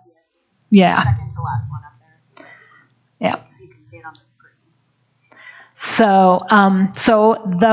screen. So we tried to make a comprehensive list of what's happening. This is super imperative. While this is a small number of the 500 plus mental health providers we have in the district, or however many we have, a small number of us hold these, but what is happening and is going to continue to happen is right now a ton of our social workers are working until they get the license, and then they're like, peace out, Jeffco, I'm going to go work in private practice because I'll make more money, and or I don't need to contend with what's going on because that isn't honored for me. Also, our DORA license, when we are nationally certified, brings in more money to our Medicaid funding, so we can get more Medicaid funding when we are licensed. So we want to encourage that as much as possible. Thank you, Stephanie. I know we're at the end, but I'm going to throw it real quickly. Any quick questions? No questions. I'm just kidding. Well, I think Kim has a question. I do have a question, and it's more clarity. I guess I misunderstood. So Stephanie, fill in the blank for me. I understood that when Liza and many of you guys presented collaboratively last week, that this was language that originally was agreed upon by staff and everybody together, but you're proposing changes in the language. So I'm just confused about the process. Did you guys not agree that what she presented was what you all wanted? Great point out. We tried really hard to provide that, but we couldn't find the time and or come to a solidified agreement on some of these. So what was presented last week was the district alpha. So not our. It really wasn't done totally collaboratively. The language wasn't done. A lot of the solutions were done, and they took their first stab at what they thought based on the work group that this is what, and we're just saying this is how we'd like to see it tightened and or improved. Okay, so then the second round of that, who was involved in sort of and we want this layer on top of it? Was it a collaborative group at that point? No, this was the Jcea. So I worked with as many of our members that were part of the small work group to get the member perspective. Yes, thank you. Thank you. That helps. I just wasn't understanding how this was coming together. Sorry. Yeah. Sorry, I should have started with that to help. I just didn't want to make an assumption that was inaccurate. So thank you. That's helpful. Okay. Okay, Monica has a question. Sorry, didn't want to interrupt. I do want to say I did go over not the exact language, but I did review this with Liza beforehand, so she knows it's coming. She knows that there's certain things coming. She doesn't know exactly what it was because I was taking a stab at language. So Lisa and I worked after I talked with Liza, so she doesn't know the exact language, but she does know some of the changes and concepts and ideas. You're welcome. So a clarification, and also thank you because I, as someone who had an affective needs center in my school, I know that I understand the need. So I'm looking at the second page, what you were talking about around an escalated incident where their safety. Are you talking about mental health providers? I'm not sure who there is here. That is great. Anything in the issue identified to improve safety response protocols, unless specifically called out for mental health providers, is for all educators. Okay. And then I'm thinking of the examples that you were talking to. And I just I really want to be mindful because I just not necessarily from you or in general, I'm when I hear about a kid that's kicking, right? I don't always we know that kids that are in this state aren't always they're not kicking on purpose. And so when I see this that we're saying that kids are threatening staff members, when a kid is engaged in a state, I don't think it's purposefully threatening a staff member. So I just am concerned about the language. So can you talk a little bit more about what you mean by that? I think the purpose behind this language is that while so I do a lot of the verbal de-escalation training, and we often talk about our perception is our reality, right, of an incident. So while a student who's flipped their lid may not intentionally trying to be harming me, as an educator, I feel threatened, right? They're coming up, they're kicking me, they're hitting me, they're chasing me around with chairs, and I've got 30 other kids, and I'm trying to keep them safe, and I don't know what to do. And I need a minute to, if I can put I need somebody to check in, or I need to be able to say, I need 10 minutes, I've got to be able to tap out and walk around, or I need an hour to collect myself. This was a huge incident that has caused me to not be able to teach or respond to my duties right now. I can't expect, and I don't think it's fair to expect educators to have an incident and then just go on teaching like nothing happened. Right. I don't disagree with that. I think what I'm wondering is what language in that, as a trainer, do we want our educators be afraid of our kids? And I would say absolutely not. Right. Because in a situation like that, a student does not know potentially what they're doing, and they're not intentionally coming after a staff member or another student. It is like the amygdala is taking over. And so what I'm trying to say is, like, what are we putting out there when we're saying that? It's just like, Wait, you know. can I jump in real quick? Are you speaking to after an escalated incident about where their safety has been threatened? Are you speaking about that part? I don't think that we're calling out that this kid is an aggressor and we should be afraid of kids. That's not what this language is implying, and I guess I don't read it that way. I think that when an heightened emotional incident happens, even it's not intentional, we understand that they can't control their emotions and they're acting out, right? But as a human, I'm also having an emotional reaction to that. And I need 5 minutes to collect myself, or however long, or I might need to talk to somebody like, how do I handle this? Or this triggered something in me and I can't be there for those other kids because now I'm in a heightened emotional state. So it's not calling out the student, but it's saying as a human, I need support too, so I can be there for my kids. Right. And I think it was just like the examples that were given. So I think maybe it's the, let's think about the examples and what we're saying, and maybe it's just the wording. I'll think on that. I just wanted to say real quick that I hear what everyone is saying, and this is something that we confront daily in a Title I school environment. And I'm really confident that our team can take a look at this language given our breadth and depth of experience and really look at this through the lens of also student support, because really when we talk about tapping out, it really is what is that partnership that we have in the mental health team so that everyone feels like there's a colleague to back them up. And I think that we can get there. I have to speak on this because this just happened today at my school. I had to go tap out a teacher who was dysregulated. I think he was just dysregulated because of an incident that happened in his classroom, and so that it happens daily. Not at Northrop, but it happens. Yeah. But I mean, and I'm not saying it's not. That doesn't happen all the time. I Northrop about it, but And sorry. please don't hear me saying that I don't think it doesn't, or that I don't support this. I think what I was just wanting us to be mindful of is the language we're using about students, and as much as we are about adults. Right. Anything else? I know we're at the end. I would like to point out that this was a heavy day with a lot of information. I appreciate the patience. Yes, I'm Captain Obvious. I appreciate. Yeah.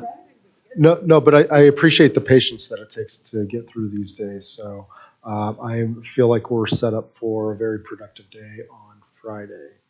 So I am going to be. Yes, I'm going to slide in just in time, I believe. So, but yes. So, is that better? Okay. Yeah. So, anyways, do we already have an agenda kind of locked and loaded? Okay. I've been, and I don't know if somebody on the team can read through the notes from tonight, and so that we can be kind of multitasking. I don't know if somebody wants to take that on. Would be great. I have started an agenda for Friday. And so what I have on there right now, and please stop me or we can change things, but I think that our team will probably, and Lisa, you tell me if I'm wrong, be able to bring back Article 17, Article 8, and then I'm putting tentative, I don't know, that's going to have to be a 50-50. We're going to have to talk and see if we're ready. We might have to caucus and do it partway through the day. So that would be a tentative for Friday for our side. Is that confusing? Sorry. So we think we can do 17 and 8 on Friday, come back with a counter. Compensation benefits counter is tentative because we may not have quite enough time between now and Friday to fully. But it's possible if we have that day, we might be able to take caucus time both to work on stuff, and it's possible it could happen, but I don't want to commit to that. Any chance we can start with say a half hour or so caucusing, because honestly, it's Wednesday night and Friday's at noon. Yeah. And my schedule is already jam-packed. Speaking of people who don't get lunch, it happens to me on a daily basis. So if we start, at a little bit later, 12:30, 1, whatever that feels like, I just need a little time with my team to be thoughtful about returning articles to you guys too. Yeah, of course. So I'm just going to, I'm in the agenda. If anybody else is in the April 28th, that's what I'm working off of. And I assume Eliza was going to be gone again, correct? I think. Yes. Okay. if anybody else is going to be gone, I can't Phil's remember. going to be gone as well. So Stephanie, you'll be gone, and Phil's gone. Okay. You have PD, don't you, or something? Oh. Yeah. Okay.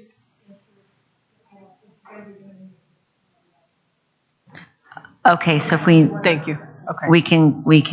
As long as we have you on text you. speed dial, we can phone a friend. We'll be good. Okay. Okay. Yeah. Right.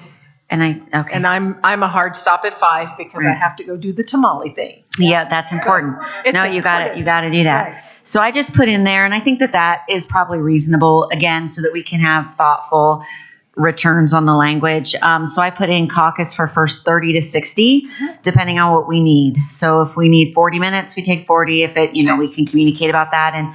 And so that just means somebody will be in 4E. Is that correct? Yes. And then you are welcome to 4E for your caucus if that works for you, because I can convene my group in my office and we can connect at 30 minutes and see how we're doing. Okay. Does that work? That sounds great. So that's looks like the work that we have 17-8, and we'll be working on compensation. That's a maybe. Okay. Then for the district team, it looks like somebody's in there typing maybe 5 and 24. Maybe if you need to put it in as tentative. Yeah. I mean, with the 30 minutes, we'll see if we can get through both 5 and 24. And if not, we can at least get through 5, and then maybe we do a later caucus. And I think maybe in and out of caucuses. I think it's time to kind of start doing some of that so that we can start getting stuff done. Agreed. Especially if the group wants to target week after next, we got to move, folks. Sorry, we got to move. I don't know how to say that any nicer than that. We got to move. So we are going to have to start going back and forth with one another and not do big old 3-4 hour long events, because otherwise we won't get the work time that we need. Mm-hmm. And I know we both have an interest in actually completing this in the month of May. Yes. So that is a shared interest. I think that Brooke, was there something that, and Amanda? Oh, fantastic. Thank you both. All right. Is Jay really Juliet? Oh, January. Okay. Oh. Jalapeno. Can we get a second on that? Okay. Did people read through the notes from tonight? I did not, but I'll trust her. And Rob's working away.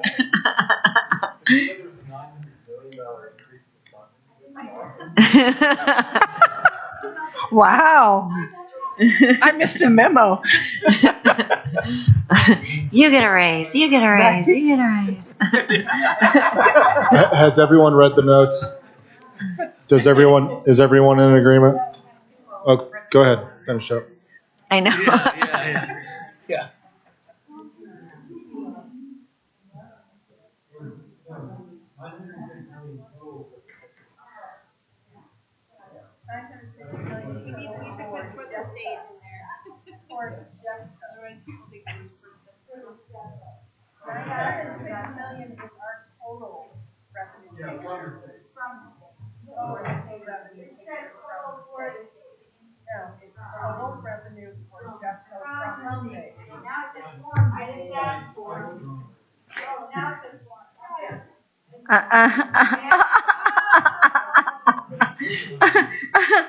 Oh my God.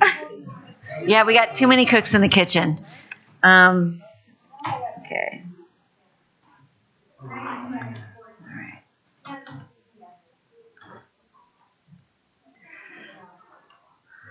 Okay, are we good, Rob? Is everybody else get a chance to read through it? Are we good on the? Can we throw some thumbs real quick? We Okay. good on that? Well, this looks We good. good? We good? Anthea, Stephanie, Kendra? Notes? Good? Good? Okay. Looks like we're good. All right. Well, great work tonight. I think we're ready to sign off. Guys, if anybody wants dessert,